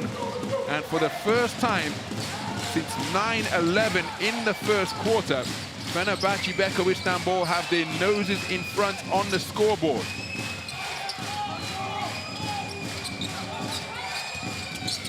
Beautiful offload, Donatas Motiejunas with the baseline cut and reverse layup finish to beat the 3 converging defenders. Fenerbahce's lead short-lived, 6th lead change of the game.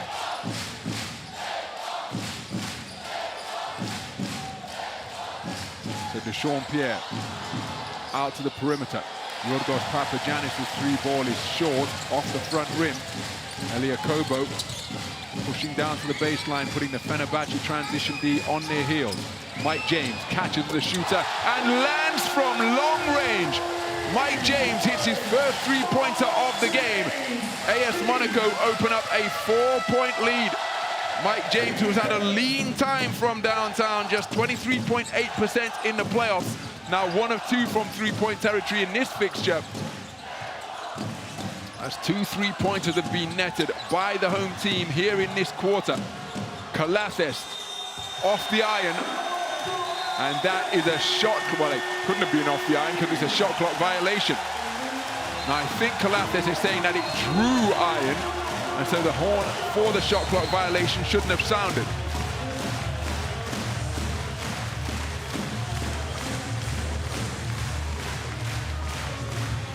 So, well, didn't get a chance to see whether contact with the rim was made.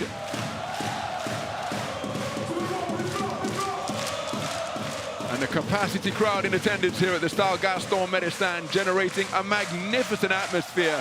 AS Monaco riding that energy to lead by 4 after they succumb the lead briefly at 47-48.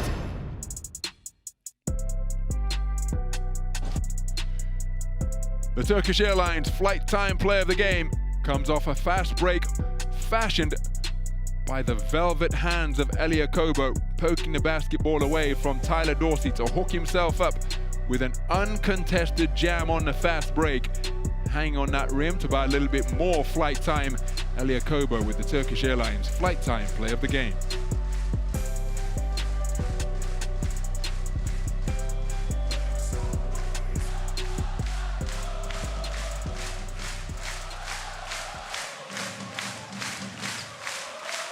So there is Laurent Ciada in attendance here at the Stade Gaston Médecin. Thumbs up for the former French international. Top scorer in the 2000 Olympic final against United States of America. I was courtside in Sydney to watch that. First Olympic Games. Zachary Rizash's father, part of that French team as well, ultimately coming away with silver against the USA team comprised of Alonzo Mourning, Gary Payton, Vin Baker, so many other outstanding players on show for both teams. Good to see French legend in the house supporting AS Monaco here tonight. So Dante Hall with a tiptoe teaser. Mike James, sidestep 3, fouled in the act of shooting. Doesn't find the bottom of the net, but he will go to the free throw line to shoot 3 foul shots after Nick Calathes committed the foul. That expression suggests he doesn't particularly agree with the call.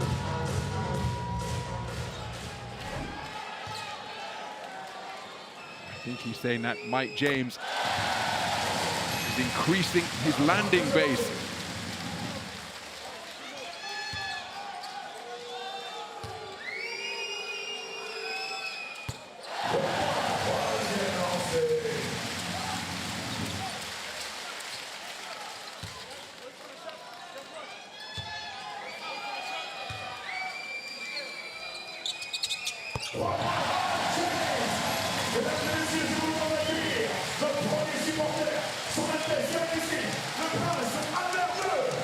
So Mike James with a perfect trip to the free throw line moves to 12 points in the game to become his team's second double-digit scorer. His team leading by 7. They've led by as many as 8. Fenerbahce regained the lead for a brief period of time, and now we've got royalty in the house here at the Stade Gaston Médecin. It's Albert taking his seat here at AS Monaco's home court as they seek another return, a consecutive return to the Final Four. Goodrich. Now he's locked lower bodies with Alpha Diallo there, but who's committed the foul? It's Elia Kobo that's been called for it. AS Monaco with plenty of fouls to give. It will be out of bounds possession for the visiting team.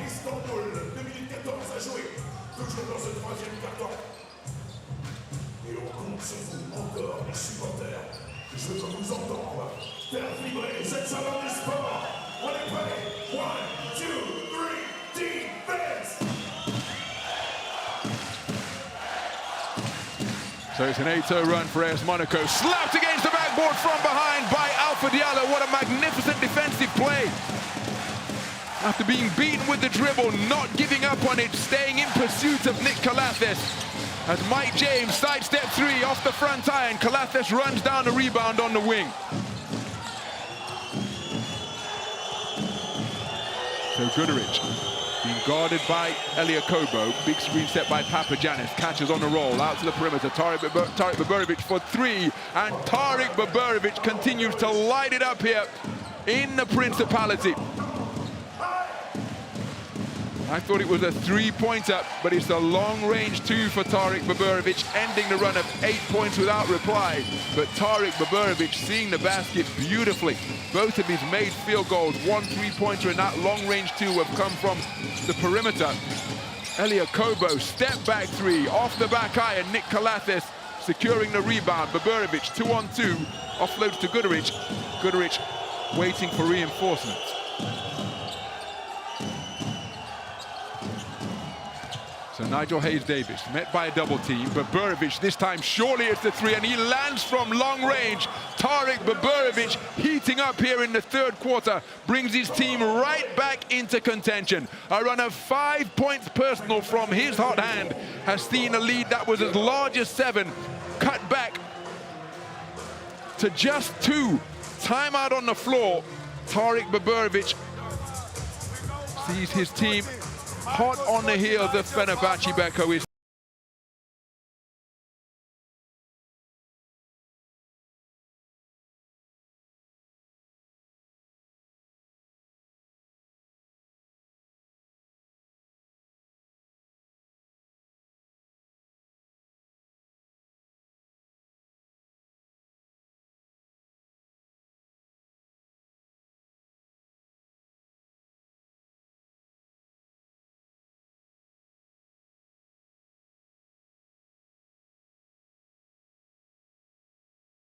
yeah.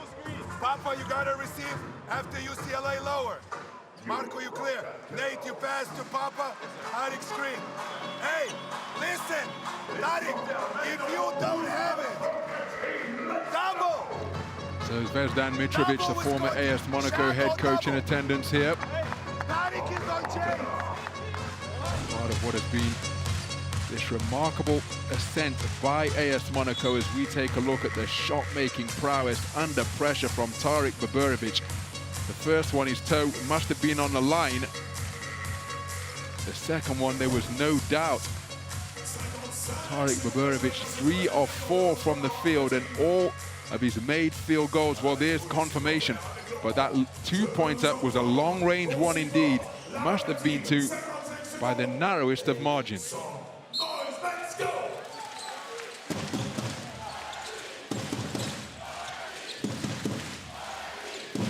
So AS Monaco used a run of 8 points without reply to go up by 7 to wrestle the lead back from Fenerbahce after they were down 47-48. But then Tarik Baburovic hit 5 points in a flash to bring his team back to within 2. Mike James probing the three-point line, pulls up from mid-range off the front iron. Dante Hall fighting for it. Tarik Baburovic picking up the pieces at knee height.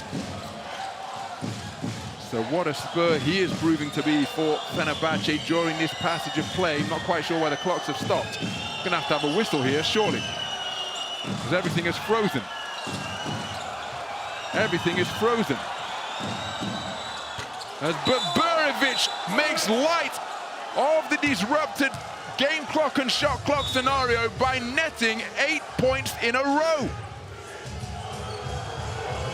A long-range 2 followed by back-to-back 3-pointers has seen Fenerbahce Beko Istanbul take the lead with a run of 8 points without reply from the boiling hot hand of Tarik Baburovic. But will this bucket count?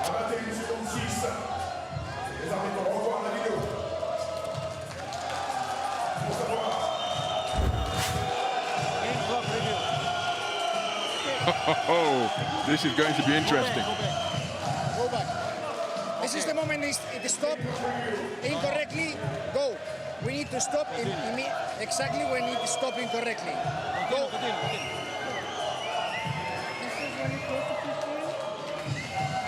So the shot clock stops first. All right. And also go back. Shot clock stopped right now. Continue. Now, okay. Continue. No, 21.6. You want me to do the proper? Yes. From now? No. Continue because we have 15. Okay. Now, from the 15, you count.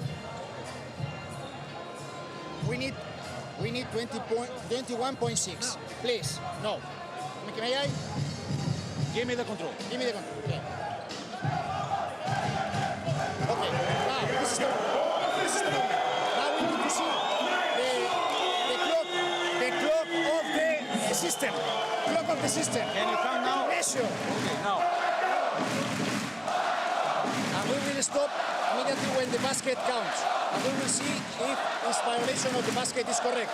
You understand? You got it? When the shot is made, yes. We have to count. We need to stop. Wait. Back. I can't go back. I can't go back. The system doesn't allow to me. Yeah, now it's okay. Back. This is okay. Now. How much?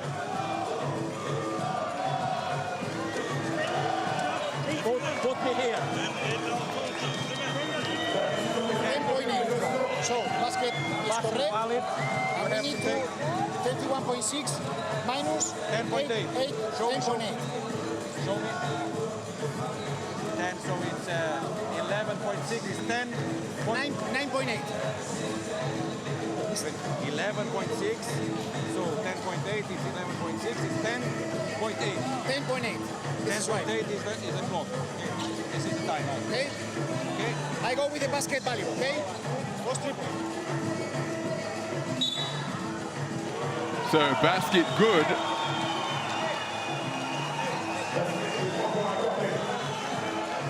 And Tarek Baburovic putting Fenerbahçe Beko Istanbul on his back. 8 straight points to overturn what was a 7-point Monaco lead. 10.8 seconds remaining. The scenario which was just decided at the video operators table, explained to both of the coaches.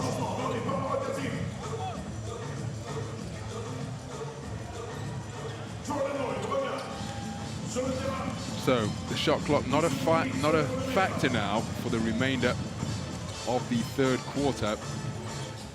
AS Monaco will be looking to counter what is a run of 8 straight points. And they have been held scoreless for practically 2.5 minutes. Zakobo working the dribble. He's going to have to pull the trigger. He does so. Sidestep 3 off the back iron. And what a fight back by Fenerbahçe Beko Istanbul, holding AS Monaco scoreless for the final 2 minutes 40 of the third quarter, while Tarek Baburovic individually put 8 points on the board, courtesy of his long-range marksmanship. With 10 minutes remaining here at the Stade Gaston Médecin, it is a 1-point lead for Fenerbahçe Beko Istanbul, 55-56 the score.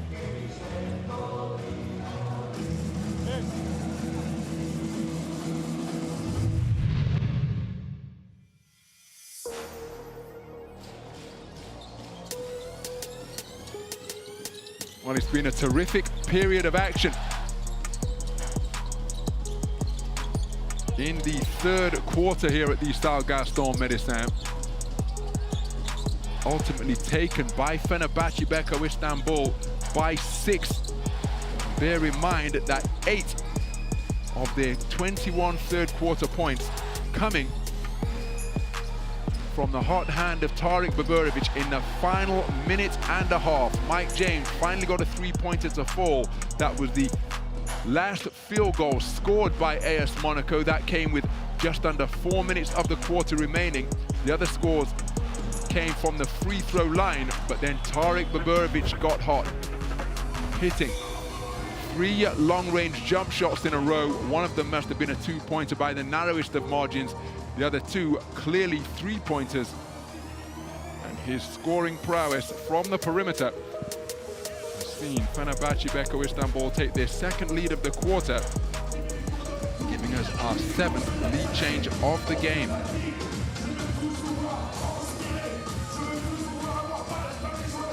Once again, it is the 3-ball that is paying huge dividends for Fenerbahce Beko Istanbul.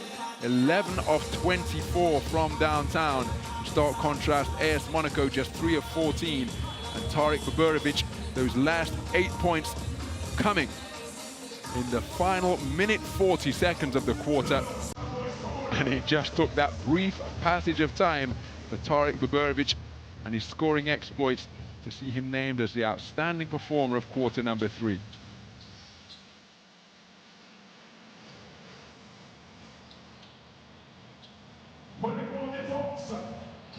Vous êtes prêts pour 10 minutes de supporters. On donne tout. Come on, let's go. Ensemble. Defense.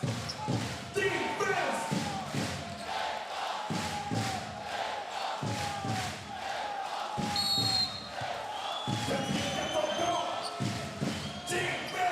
So the final quarter underway. There is the 5 on the floor for Fenerbahce Beko Istanbul, and it is the visiting team that have the momentum entering this final period after Tarek Baburovic caught fire in the closing stages of the third quarter, rattling off 8 points without reply from his hand individually to put his team up by 1 and make it a 10-0 run. Spanning quarters 3 and 4 to give Fenerbahce Beko Istanbul a 3-point lead. That should be 55-58, and indeed it is.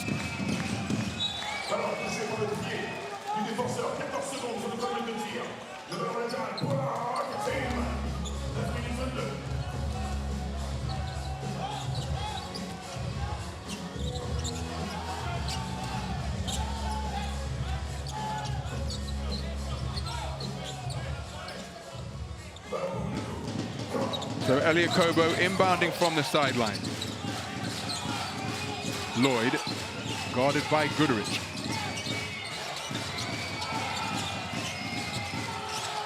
So Lloyd blows by Guduric, gets the jump shot to go from the edge of the lane and will go to the free throw line looking to add 1 more. That is outstanding recognition from Jordan Lloyd. Beaten on the blow-by after he gambled reaching for the steal. Jordan Lloyd making no mistake, having got to his spot, ending the run of 10 straight points posted by Fenerbahce Beko Istanbul. The 3-point play will bring about parity on the scoreboard. So Jordan Lloyd completes the 3-point play to tie things up in the presence of Prince Albert of Monaco here at the Stade Gaston Médecin. And the crowd dialing up the decibel level once again as Alpha Diallo called for the foul. That's his 3rd.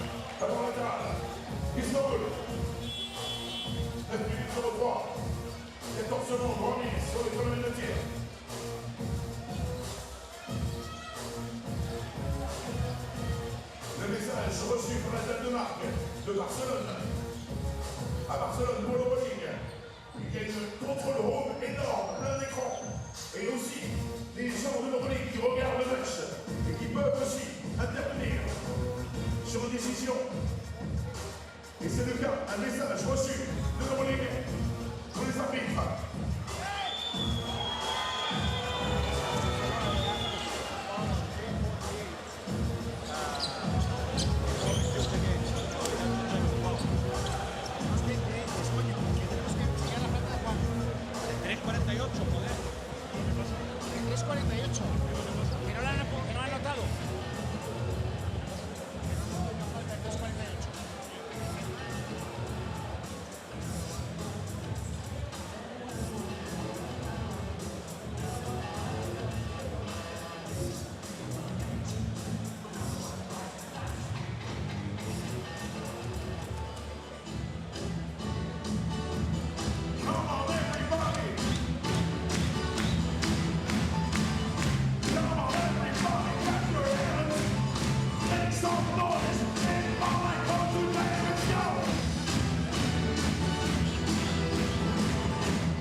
Approaching a minute gone here in the fourth and final quarter. AS Monaco using a three-point play from Jordan Lloyd to get back to level pegging on the scoreboard.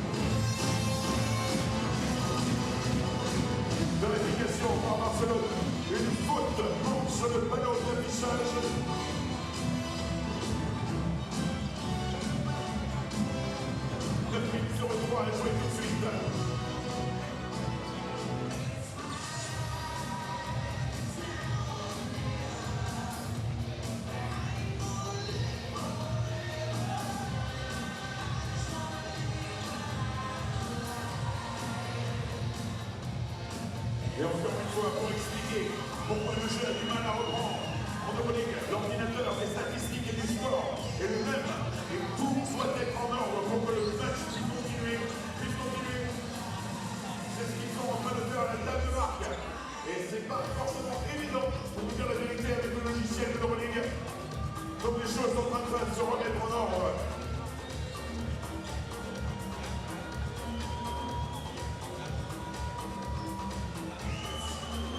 Well, that gentleman in the striped shirt and punching his phone has shown something on his phone to the officials on the floor.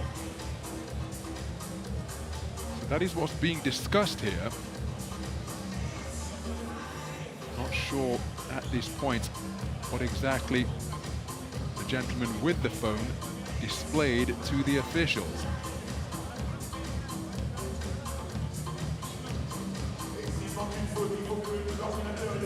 One of the backroom staff here at AS Monaco.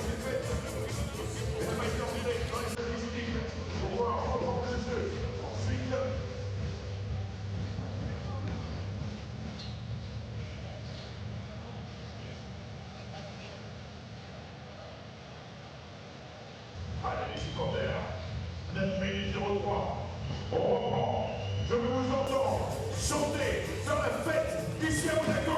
Comment tout le monde, tout le monde, tout le monde, tout le monde. Allez, je veux vous entendre. Allez, allez. Well, this capacity crowd have played their part in generating a fantastic atmosphere here at the Salle Gaston Médecin. You often hear of the phrase home court advantage. Can AS Monaco capitalize and keep this perfect record of home teams in playoff game 5 alive here? Fixture still very much in the balance, approaching a minute gone in the fourth quarter.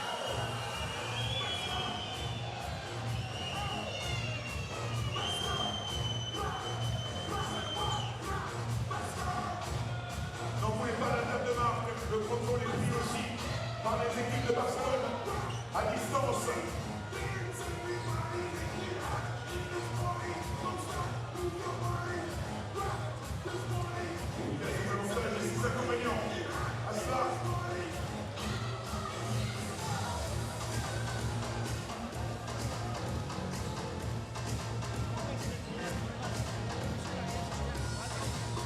It's the same for players on both teams, of course, but this a difficult interlude.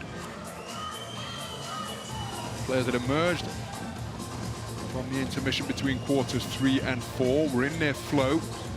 Each team netting a field goal. Jordan Lloyd completing a three-point play. And now they won't want to be expending too much mental energy, but equally they won't want their concentration levels to drop or their bodies to seize up.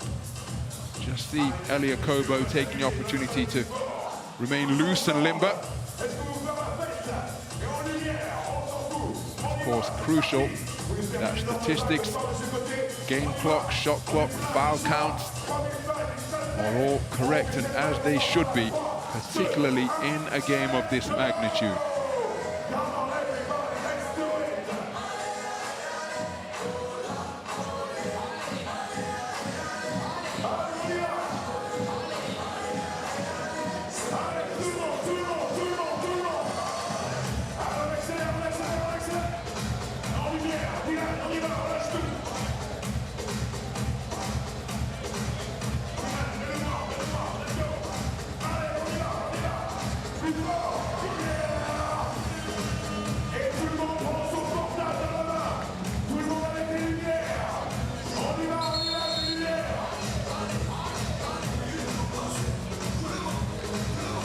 Well, the game night producers of the AV show taking the opportunity to dim the house lights and get the fans fully engaged and completely involved.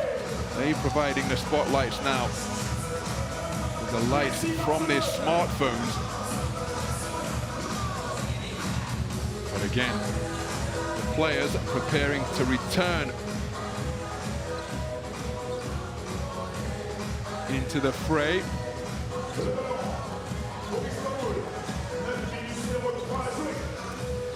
So Nigel Hayes-Davis has gone from 3 fouls to 2 fouls.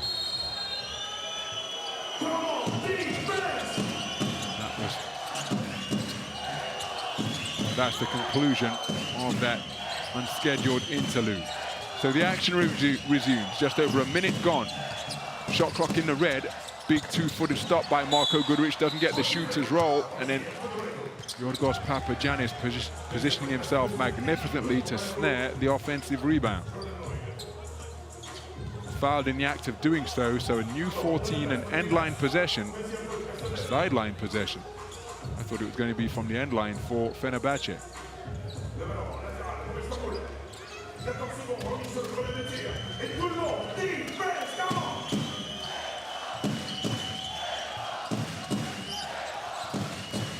So Wilbekin fakes the 3, gets to the edge of the lane, bullet pass to the corner, 3-pointer is off the back iron from Nate Sestina. We've got contact down low, and Jordan Lloyd has been called for the foul. He thought it was a fair box out.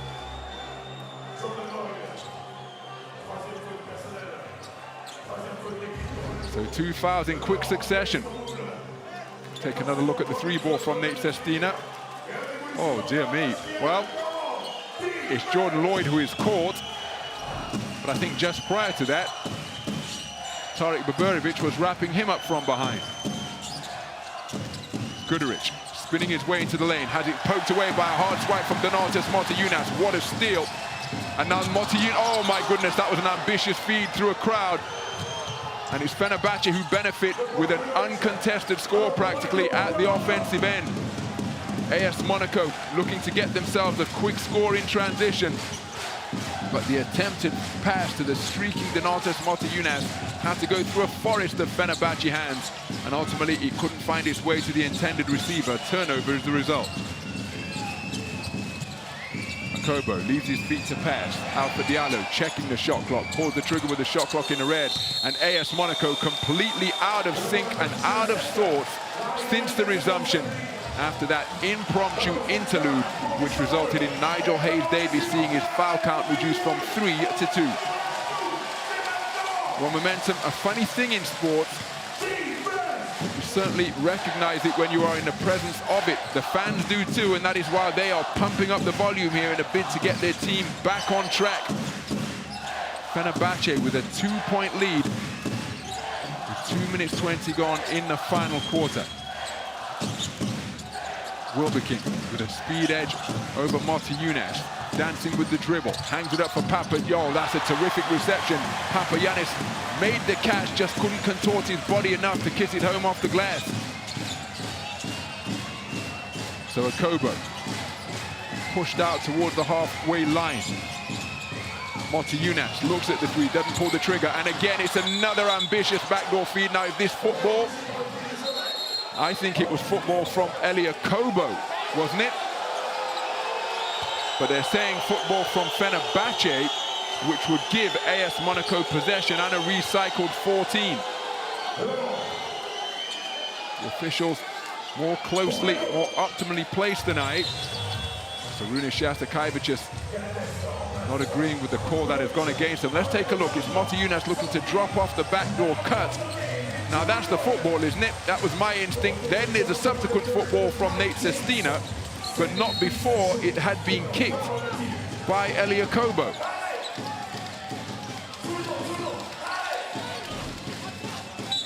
Wow, that's a big call. It sees AS Monaco retain possession, and it's Alpha Diallo who banks it home after cutting his way creatively through the lane to remain perfect from 2-point territory, 8 points in the game, and he ties things up at 60 points apiece. And the home fans here at the Stade Gaston Médecin looking to raise the roof as they seek to rally their team. They battle back to parity. Shot clock in the red.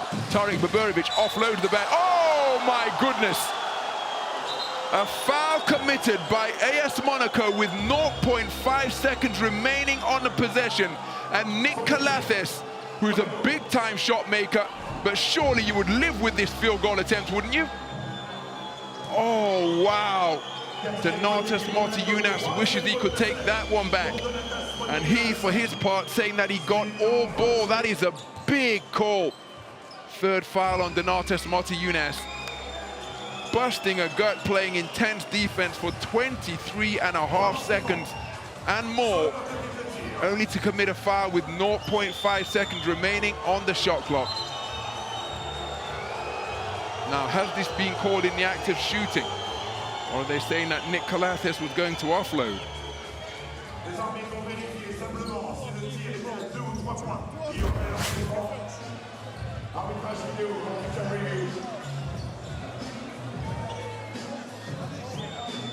Well, it's in the act of shooting, and that's a clear three-pointer, isn't it? No doubt whatsoever, but that's not even... Is that a shot? Is this an attempted shot? I suppose, given the context, it had to be a shot, or it would have been... Wait. Can I have another angle? Wow. This is a big call.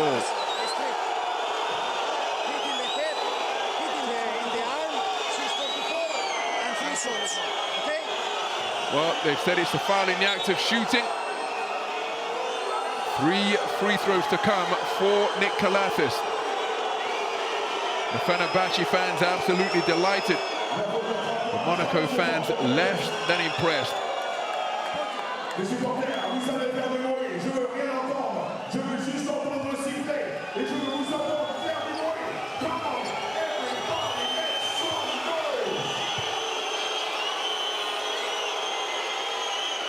Well, the encouragement of the Fenerbahce fans for the visitors being drowned out by the cacophony being created by the home fans here.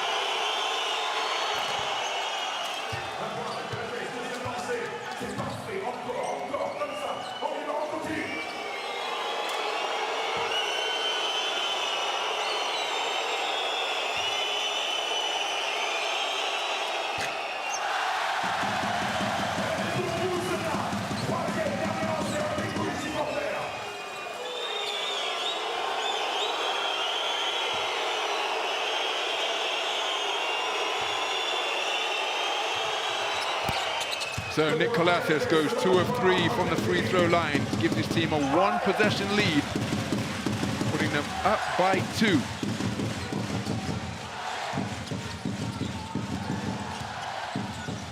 So James working the handle, Calathes giving him room. Diallo playing point forward, defended by Baburevic. Attacks the lane, comes up empty, and it's another turnover committed by AS Monaco. Swarming defense for Fenerbahce Beko Istanbul, paying dividends.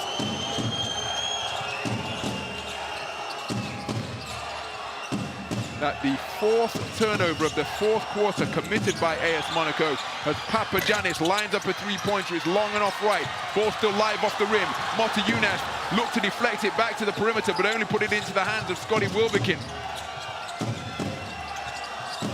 So AS Monaco not taking care of the basketball well in this 4th quarter. As Calathes off the iron with the three-pointer. Rebound secured by the home team. So a low-scoring 4th quarter so far, being edged by Fenerbahce 5-6, as Mike James draws the foul on Nick Calathes. Calathes will be called for his 3rd.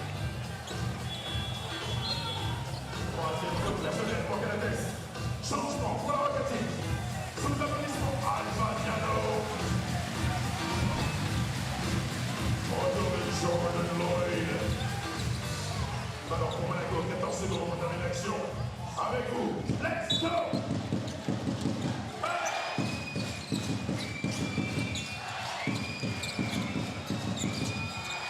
So Takobo stops it just above the free throw line, doesn't get the shooter's roll. Tough rebound, Yorgos Papagiannis.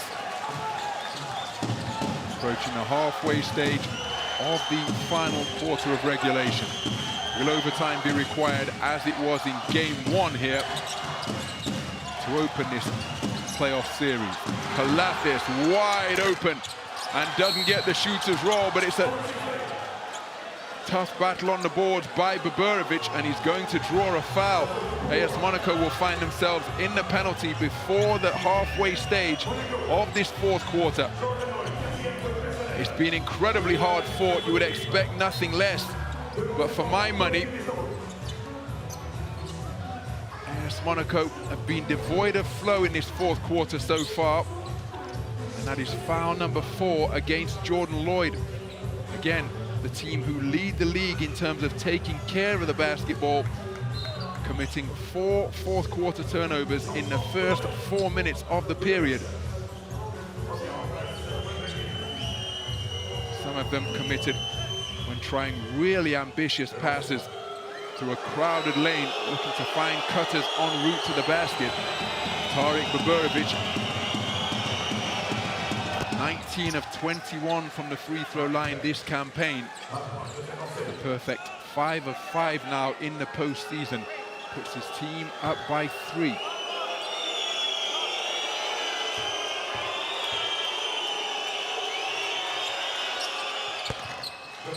So Tarik Boborovic moves to 13 points in the game.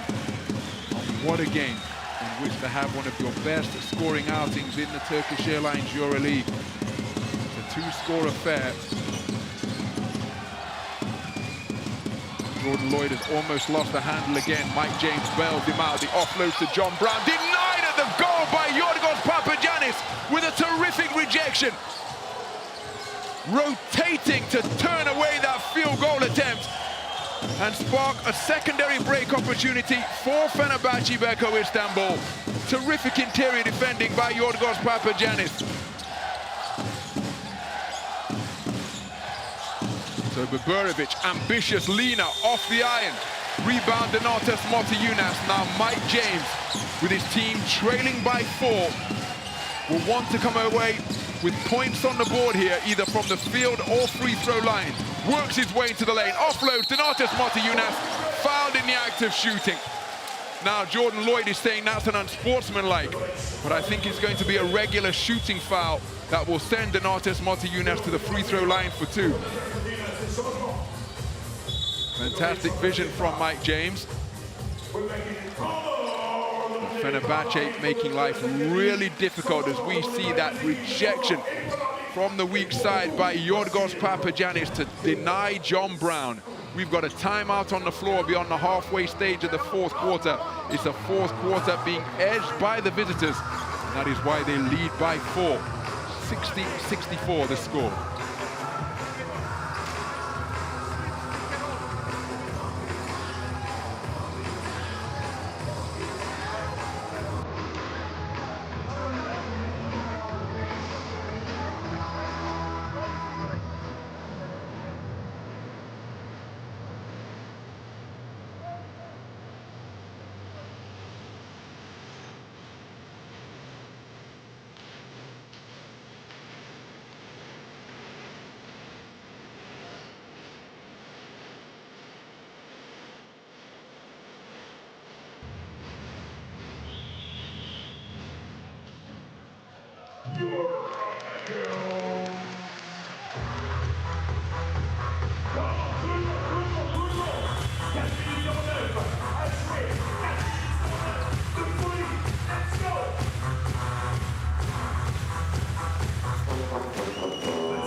There you see Tarik Boborovic, who's exploded that trip to the free throw line, taking Tarik Boborovic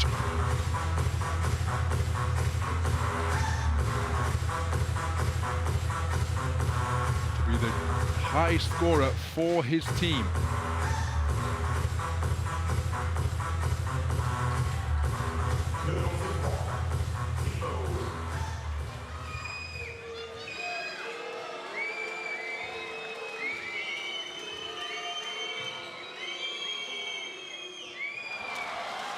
So Donatas Motiejunas off the range with the first.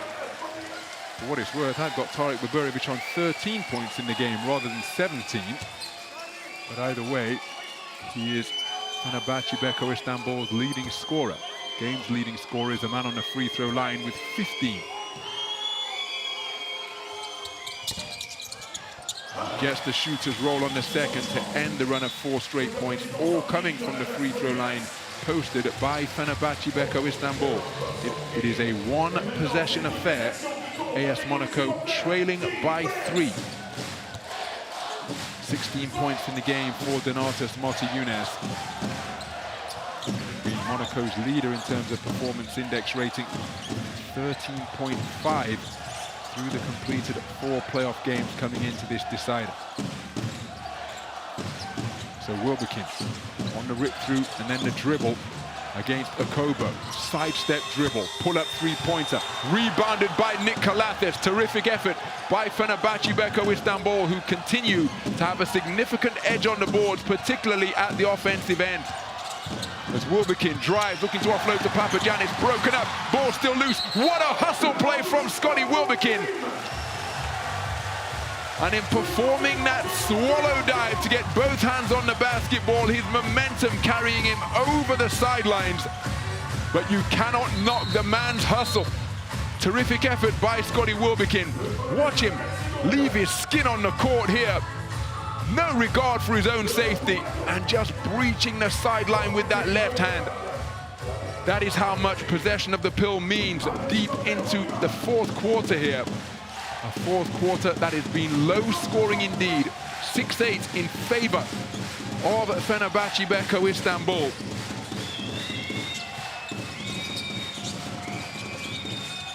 Zakobo working on Wilbekin, gets the step, initiates contact, mid-range J from the dots, came down with snow on it. Such was the peak of the parabola here at the Salle Gaston Médecin, and that brings his team back to within 1. 63-64 the score, with 3 minutes of regulation remaining. Well,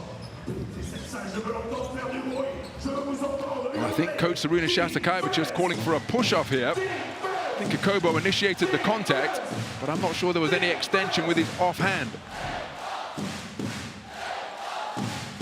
Oh, cries of défense, défense, reverberating around this arena, looking to make communication difficult for the visitors and encourage the home team to lock down. As Guduric creates room with the crossover and calmly connects his second three-pointer to remain perfect from downtown and make this a 2-score affair. Marko Guduric, as cool as can possibly be, the crossover dribble, creating room after the pick was set on the perimeter, and Marko Guduric drills Fenerbahçe Beko Istanbul's 12th three-pointer to give them some breathing room deep into regulation. Timeout on the floor, Fenerbahçe Beko Istanbul leading by 4.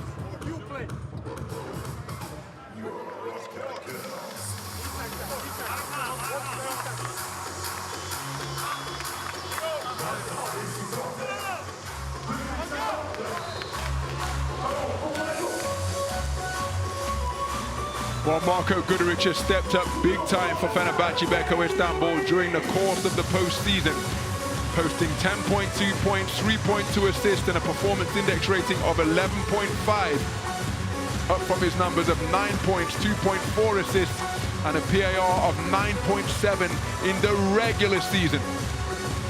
And remember, in playoff game 4, Marko Guduric was the game's leading scorer, with 14 points in the game, including a perfect 3 of 3 from downtown. He's hit both of his three-point attempts tonight, none bigger than that one, to put his team up by 4 with 2 minutes and 40 seconds remaining. So Okobo Being defended by Wilbekin. Diallo comes to set a screen. Kobo keeps it himself. Difficult. Jays off by a distance. And how about that for another weak side block from Yorgos Papagiannis? Donatas Motiejunas was looking to pick up the pieces from a field goal attempt that was off by some distance from Kobo. Terrific weak side defending once again from Yorgos Papagiannis to swat his second shot of the game. Both of them coming here in the fourth quarter. So 6 seconds remaining on this inbound play. They find Donatas Motiejunas, who fakes the three and then drives on Yorgos Papagiannis. That basket will not count. The foul committed on the ground.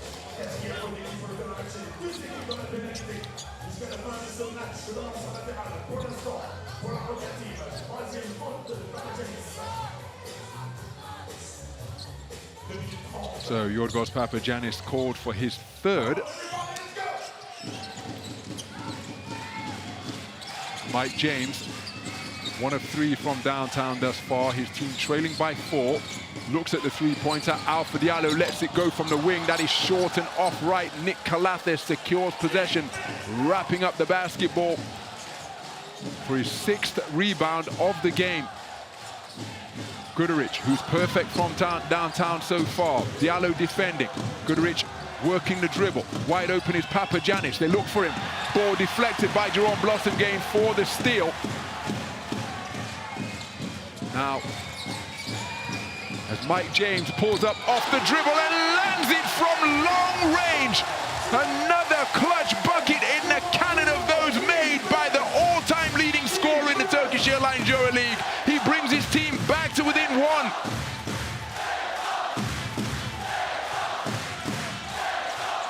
So once again, the crowd up on their feet, the bass drums being pounded, feet being stomped and hands clapped as Jerome Blossomgame gets a hand on the basketball, giving up his body to hit the deck and force a 24-second violation is Donatas Motiejunas. The violation not enforced because AS Monaco got their hands on the basketball. Here's the possession off the turnover as Elia Kobo makes it a run of 5 points without reply to put his team up by 1. Prince Albert of Monaco up on his feet, applauding the effort. That is the basis of a brilliant fight back by the home team to edge ahead on the scoreboard. Timeout on the floor. We are in crunch time where the EuroLeague legends earn and build their reputation. And this one has come down to the wire once again. Let's listen in.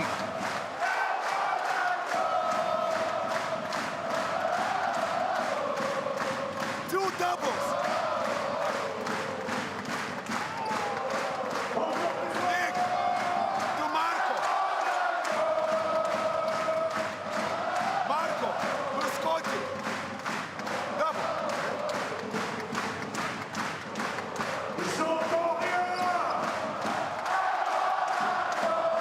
Aggressive. If it's short throw, Nigel Cutman. Hey, Tariq. Go for Marco. Tariq for Marco. So Elia Kobo getting to his spot and hitting that mid-range jump shot once again. Elia Kobo 5 of 8 from two-point territory. He's had a difficult night from downtown. Mike James stepping up to take that three-pointer with 2 defenders practically draped all over him. But Mike James, as he has done so often throughout the course of his incredible career, taking responsibility to take the big shot that built the base, that provided the springboard for the momentum that is being fashioned by AS Monaco. They're using a run of 5 points without reply to lead by 1. A minute and change remaining as Mike James gambles on the steal. Tariq Baburovic, 13 points in the game, including 3 of 3 from downtown. Wilbekin leaves Blossomgame, pulls up for 3, goes glass to kiss home the three-pointer from the top of the key. 12 points in the game on 4 of 7 shooting.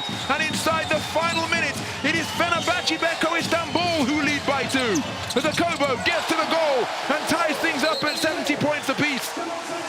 This is a heavyweight slugfest between 2 of the best teams in the Turkish Airlines EuroLeague. And they are fighting one another to a standstill thus far. absolutely nothing between them with 45 seconds remaining.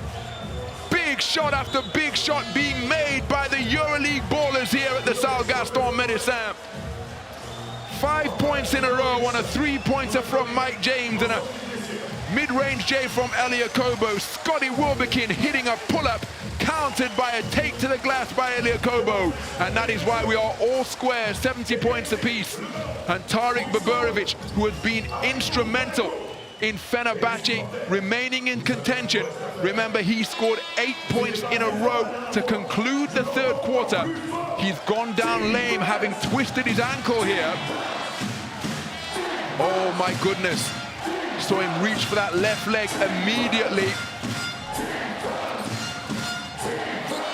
Wow, this assessment by the Fenerbahce medical team going to be absolutely crucial. So AS Monaco in the penalty. The marquee matchup to the fore as Calates brought it over the halfway line. Wilbekin checks the status of the game clock and shot clock. Working against Blossom Game. Gets to the inside the lane, straight into the hands of Alpha Diallo, presenting him a gift as Alpha Diallo with his second steal of the game. Wilbekin left his feet to pass and coughed up possession of the basketball. The 16th turnover of the game committed by the visiting team. And now there's a negligible difference between shot clock and game clock. Elia Kobo is gone for a three. High-arcing J off the iron, and we are going to overtime. Well, the ball not leaving the hands of Elia Kobo. He came up big for AS Monaco in crunch time, netting 4 points to keep his team in contention. But having got the ball with that much time remaining in regulation, would a take to the rack or a mid-range J have been more advised? He went for the step-back three. He couldn't find a range. And so just as was the case in game one, we are going to an extra period. What a fourth quarter here at the Salle Gaston Médecin. A fourth quarter where Fenerbahce came in leading by 1. They turned it into a run of 10 straight points by netting the first score of the fourth quarter, a 10-0 run spanning quarters 3 and 4. They then used a 4-0 run to go up by 4 before Monaco responded on a 3-pointer from Mike James and a mid-range J from Elia Kobo in the lane, put them up by 1 at 68-67, but then Scotty Wilbekin hit a 3-pointer to put his team up by 2 at 68-70 before Elia Kobo answered to tie things up at 70 points apiece. My goodness. All of the game winners on either side have showed out in this fourth quarter here tonight. It's a pity that there has to be a loser, but that is the nature of the game of basketball. There will be a winner and there will be a loser, no time permitted. But big shot after big shot made in crunch time by the stars of both teams. So we've got Jordan Lloyd on 4 fouls as we take a look at the numbers. That turnover number 16 committed by Wilbekin after he left his feet to pass. Well, AS Monaco not able to capitalize. The ball remaining in the hands of Elia Kobo, who was so strong to keep his team in contention in the closing stages of the fourth quarter, but the step back three was off the mark, and that is why we are going to overtime. Remember, when we went to overtime in game one, it was Fenerbahce Beko Istanbul who dominated proceedings to ultimately prevail 91-95. They entered that extra period after the fourth quarter was deadlocked at 81 points apiece. This one a lower scoring affair. And the opening tip of the overtime period controlled by Fenerbahce Beko, by AS Monaco. So Kobo hesitation dribble, spinning, offloads to John Brown. Brown gives it back.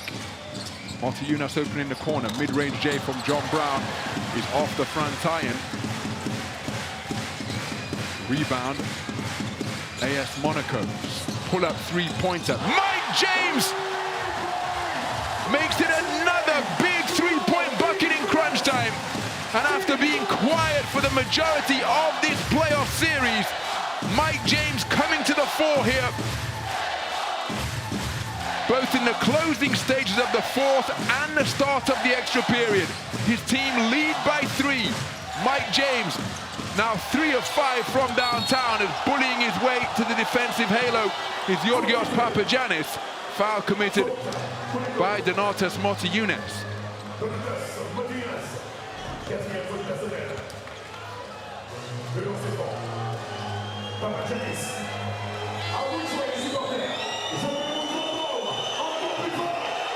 So it looks as though Mike James has rediscovered his shooting touch from deep here in the closing stages of the fourth and the start of the overtime period.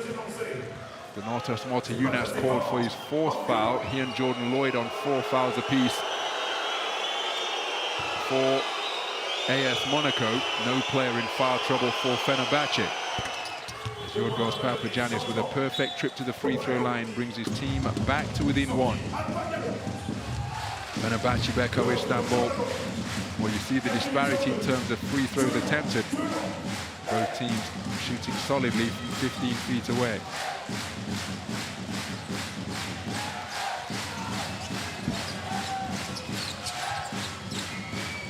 So James pushes it. Oh my goodness. Completely faked out John Brown, who was cutting towards the lane. Because it looked as though, watch Mike James here. That head fake with the eyes, catching everybody unawares, including his teammate, who was the intended receiver. Turnover number 11 committed by AS Monaco.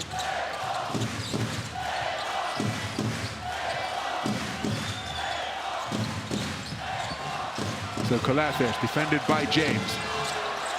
James defending, step through move from Colaces, rims out into the hands of Mike James. So Mike James, it looks as though he's taken over the point guard responsibilities from Elia Kobo. Drives on Nigel Hayes-Davis, offloads to the corner.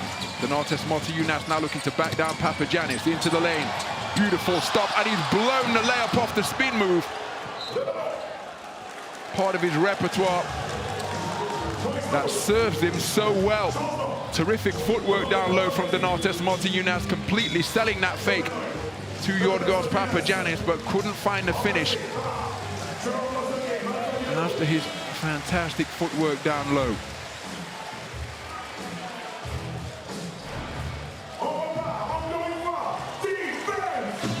So Donatas Motijunas taking a breather. Heavy minutes logged by him tonight. 29 minutes in the fixture so far. 10 lead changes in the game through the 4 completed quarters.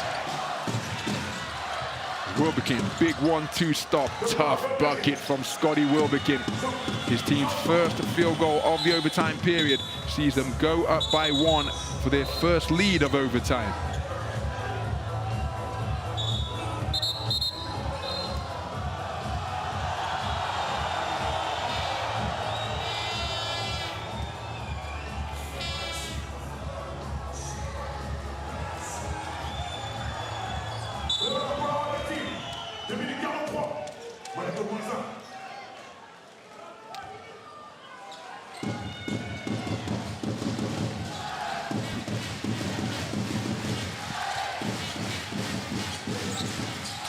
So Elia Kobo handling from the point, working the dribble against Georgios Papagiannis, blows by him. We've got a foul committed, and I think that's Georgios Papagiannis going to be called for it. That's his fault.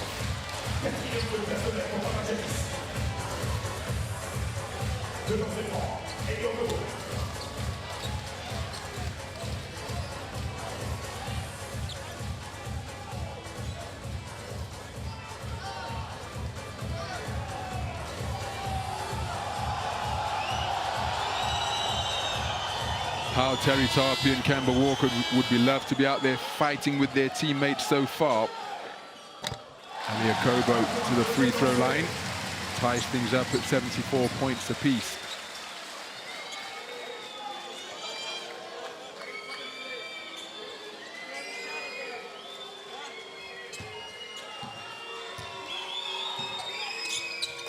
So Elia Kobo remains perfect from 15 feet away. AS Monaco edge the score in their favor. They lead by 1. So Nigel Hayes-Davis has been quiet tonight in terms of putting the ball in the basket. 7 points. He has dish 4 assists and grabbed 2 rebounds. Wilbekin beats John Brown. Ball is loose. Nigel Hayes-Davis stains possession for Fenerbahce. Nick Kalathis for 3 off the front iron. Strong rebound, Jerome Blossom game. 2 minutes of the overtime period remaining. Mike James working against Kalathis. James using the dribble, double teamed on the perimeter, pulls up mid-range, short on the shot, rebound Scotty Wilbekin. Mike James looking to perhaps get an and one opportunity, but no foul, no bucket. So Wilbekin. Papagiannis setting the screen. Now there's a mismatch on the perimeter and down low. Wilbekin pulls up for 3, goes up high, off the iron. John Brown deflects it and guides it into the hands of Alpha Diallo. So less than a minute and a half remaining. As Alpha Diallo attacks, goes for the reverse basket interference, surely. Yes, it is indeed, because Yorgos Papagiannis made contact with the rim from the underside as he looked to block his 3rd shot of the game. And I think this will be basket good for Alpha Diallo.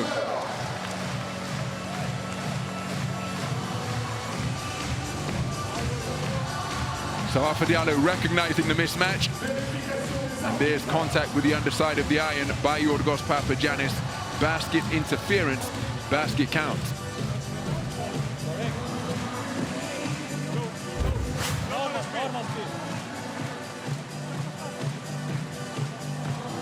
Go back.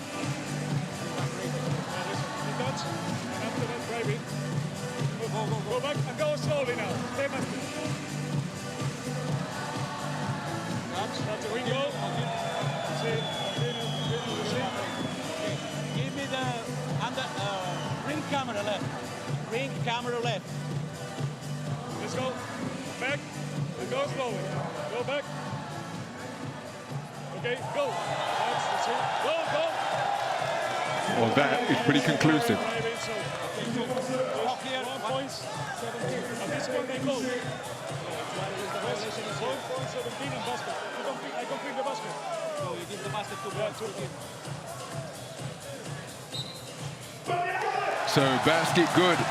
And for the 2nd time in this overtime period, AS Monaco leading by 3 after a Mike James 3-pointer put them up by 3 for the first score of the extra period.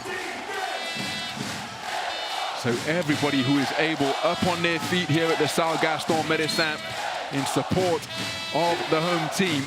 Tarik Baburovic rolled his left ankle deep into the 4th quarter as Mike James gambled on the steal. Kalathis protecting possession of the basketball well. Guduric being forced back towards the halfway line, sees a seam, attacks, kicks to the corner, Kalathis for 3, and he connects from downtown. And we said he's not the most efficient 3-point shot maker, but my goodness, he is a big-time 3-point shot maker. His 2nd 3-pointer of the game ties things up at 77 points apiece. Deep into the overtime period here at the Salle Gaston Médecin. Timeout on the floor, and we are deadlocked once again. 77 points apiece.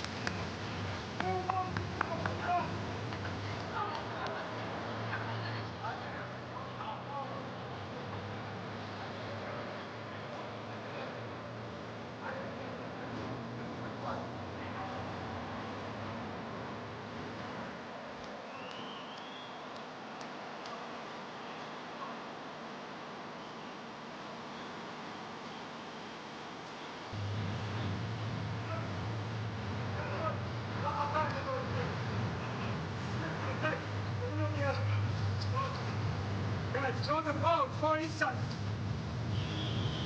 Go, go.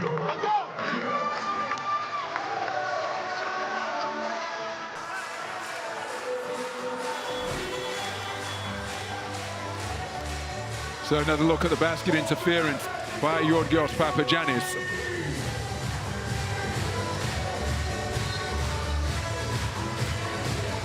And how about this from Nick Kalathis? A night where he hasn't shot the basketball well from three-point territory, still no hesitation in stepping up and taking the opportunity that presented itself after that penetration into the paint by Marko Guduric.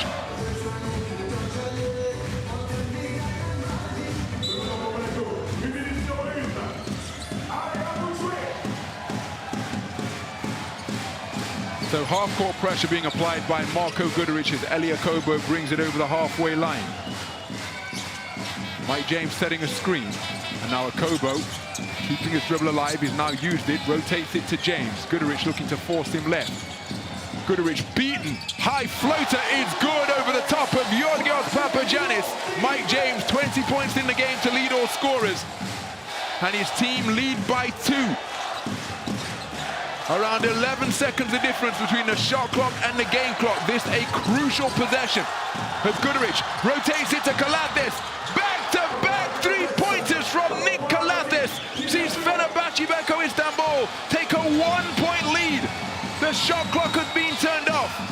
Elia Kobo handling the basketball as he was at the end of regulation. You've got Mike James wide open, and possession has been coughed up. Elia Kobo crying to the officials, but the ball was still loose. My goodness, what a play from Fenerbahçe Beko Istanbul. Elia Kobo coughing up possession. But Nick Kalathis with another standstill three-pointer to make it back-to-back buckets from downtown to give his team a 1-point lead deep into the overtime period. From one great playmaker to another, he knows how big that basket is and how crucial this next possession is. I think we're going to have a jump ball at the nearest circle.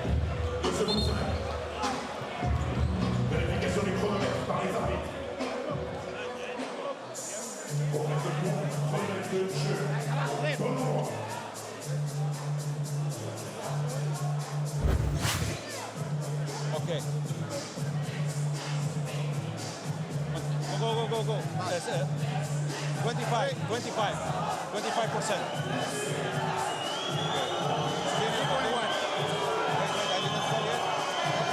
Now, I stop the game. 2.5. Okay. So I just called the jump ball here. Okay. You wait a little bit, so 2.5, okay? 2.5 is correct. Okay, great. 2.5. Hey. So 2.5 seconds remaining. Who are going to be the protagonists fighting for the jump ball? I think Georgios Papagiannis may well be involved. As Elia Kobo losing the handle, Nick Kalathis hitting the deck without hesitation. And then Georgios Papagiannis and Alpha Diallo looks as though it will be those two jumping it up.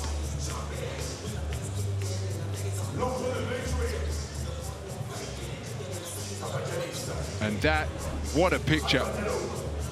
The EuroLeague superstars all involved in a pile-up in a bid to secure possession of the basketball. 2.5 seconds remain in the overtime period. Control of this tip is going to be absolutely crucial. It's advantage Fenerbahçe Beko Istanbul, and they have one of the best, most athletic big men in the EuroLeague contesting this jump ball against Alpha Diallo.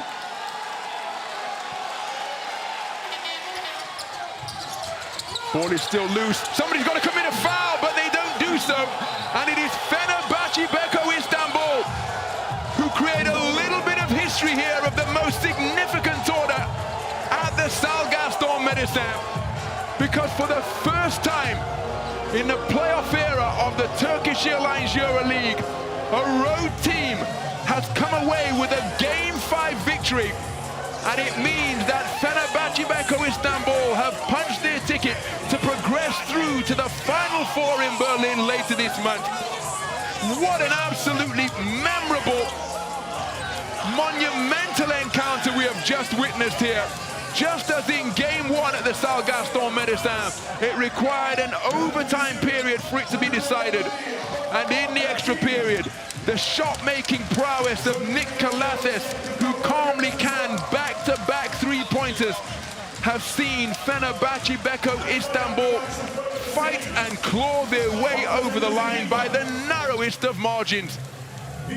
It's where basketball can be an incredibly cruel game, because after 4 quarters of play, there was nothing between the two sides, and that perhaps would have been a fair result. But in the extra period, the calmness and the composure of Nick Calathes, crucial components in securing Fenerbahçe a famous one-point victory. The first ever road team to win a playoff Game 5 sees Fenerbahçe Istanbul return to the Final Four, whereas AS Monaco miss out in the most heartbreaking fashion. They deserve all the spirited and generous applause they're receiving from their home fans, because they could have given no more. But in the final analysis, in the extra period, it was Šarūnas Jasikevičius' men who executed more efficiently in the extra period to give us a final score after overtime of AS Monaco 79, Fenerbahçe Istanbul 80. A famous road win for Fenerbahçe Istanbul sees them progress to the Final Four extravaganza to conclude the Turkish Airlines EuroLeague season. What a game! Well, the former teammates at Panathinaikos, nothing but respect between those two.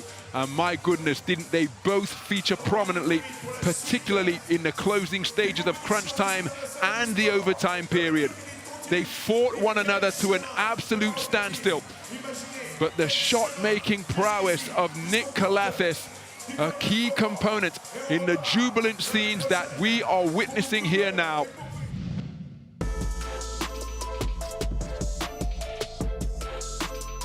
And the Motorola magic moment is the three-pointer to beat the shot clock buzzer in the second quarter from Marko Guduric. Given a hot potato of a pass from Nick Calathes with the shot clock deep in the red, but Nick Calathes offloading to the tune of one of his 4 assists, none more valuable than Marko Guduric rescuing a potential 24-second shot clock violation with that buzzer beater. Marko Guduric calmly canning one of his 2 3-pointers on a night where he was perfect from downtown for the second consecutive game. And the 16 turnovers committed by Fenerbahçe Istanbul not biting them in the rear.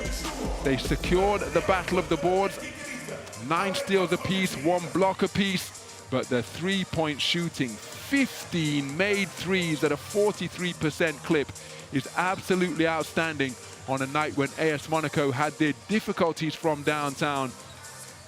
They came up with some big three-pointers in the overtime period, but to the victors, the spoils, and that is why Coach Šarūnas Jasikevičius is all smiles, because he is heading back to the Final Four.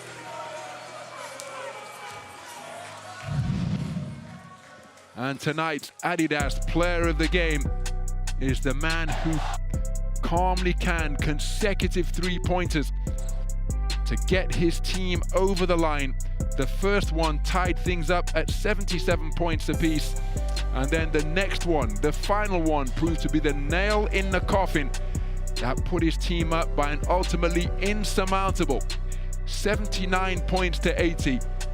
Nick Calathes showing huge basketball courage in the clutch, and he has duly been named as tonight's Adidas Player of the Game. Let's hear from him. Congratulations, Nick. Crazy ending to this very close game. It was a hell of a series. They're a very good team. Hats off to Monaco. You know, they're very well coached. They got a bunch of hell of a guys that can play basketball. They got the MVP and Mike James that, you know, we got the MVP, Mike James, that, you know, all season and all playoffs, he killed us. And, you know, first and foremost, I'm happy for my guys. We got a bunch of guys that are hungry. We worked all year. We went through adversity. And, you know, guys like Scotty, Tyler, Papagiannis, first Final Four, man, the guy who works his ass off.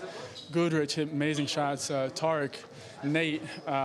You know, like I said, we have a family as a team, and we all help each other out. Motley was huge for us today. I can keep speaking, but I'm just very excited about going to the Final Four and doing it with these guys and this club. You said it all. Thank you so much. Have a good night. So Nick Calathes bestowed with the honor of tonight's Adidas Player of the Game, but he quick to give credit to his entire team and the work that they put in. But again, in the moments that required the courage to step up and take responsibility, Nick Calathes doing that. Those big buckets.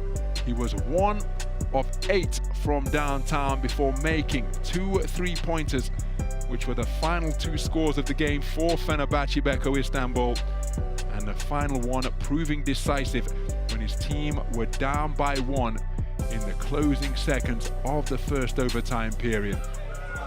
Let's hear from his head coach. Here's Saruna Shazakaivic. Congratulations, coach. They just give you silence. How do you feel? I feel amazing. What do you feel? I want to say hello to my family, all right? Ayla, Luke, babe. Next step, road to Berlin.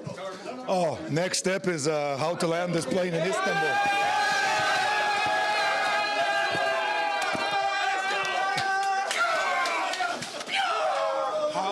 How we're going to land in Istanbul, how we're going to take that plane down, I have no idea. But this flight home has to be legendary. Yellow Nation, get ready for Berlin. Thank you. Have a good night.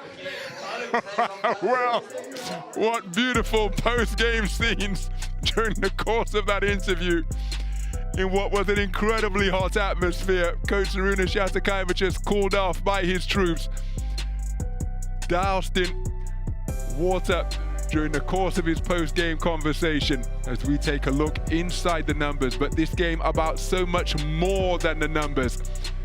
The togetherness, the unity that they showed. Let's hear from Tariq Baburovic. What a game. How come you're completely dry and I'm completely wet and you won and I didn't? We were the ones throwing water. We were the ones throwing water. Congratulations. Next step, Berlin. You might be over the moon.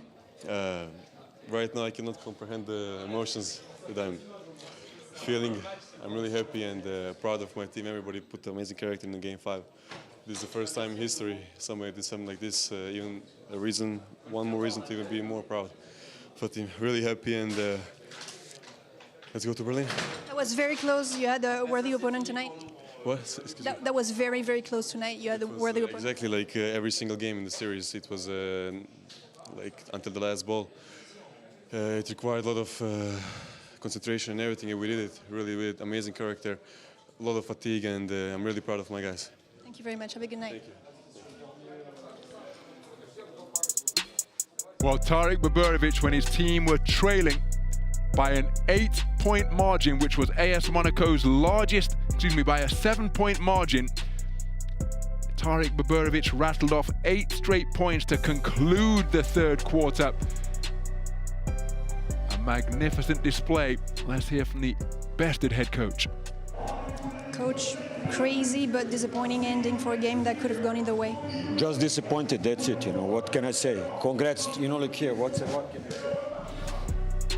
Oh, Coach Sasa Bradovic, understandably disappointed. His team gave absolutely everything in a game that was decided by the narrowest of margins. 4 quarters of regulation, not enough to separate the two. And then in the overtime period, Nick Calathes hitting 2 3-pointers with a minute remaining to tie things up at 77 and then give his team a 1-point lead that would ultimately be decisive. Mike James and Nick Calathes, the players highlighted in the marquee matchup, and both of them coming up huge in the extra period. Mike James with 5 points in the overtime period. Nick Kalathis with 6. And both of them absolutely integral and instrumental in their team's fortunes tonight. While Jonathan Motley gave his team a terrific foundation on which to build in his first appearance in the postseason, Mike James hitting big three-pointers in crunch time, in the end of regulation and in the overtime period as well. Never shying away. That was the shot to start the overtime period that put his team up by 3. And Scotty Wilbekin always providing an answer. Scotty Wilbekin with 14 points in the game on 4 of 8 shooting from 3-point territory. Tough take into the lane and the finish there. But watch Nick Kalathis calmly connect on another tiptoe three-pointer from the perimeter. And the bucket that would ultimately prove to be decisive. Tonight's Adidas Player of the Game stepping up in a major way to conclude the extra period. Well, a final look inside the numbers, but this game, again, was about so much more than the numbers, because it was about the character and the will and the determination showed by both teams. Inseparable at the end of 40 minutes of play, and in the overtime period, when it was edged 10 points to 9 by Fenerbahçe Beko Istanbul, who take 2 wins on the road here at the Stade Gaston Medistan, both of them requiring an extra time period, and by creating a little bit of sporting history by becoming the first road team to win a playoff Game 5 on the road.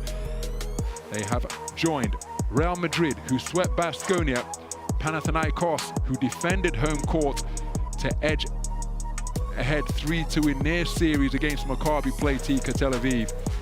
And the third team in Berlin will be Fenerbahçe Beko Istanbul, having bested AS Monaco in this absolutely thrilling 5-game series between 2 teams where there was very little between the 2 of them. Well, it's deadlock between Barcelona and Olympiacos, who will secure the final ticket to Berlin. We know that Fenerbahçe Beko Istanbul will be there after a famous Game 5 road victory tonight. Bye for now.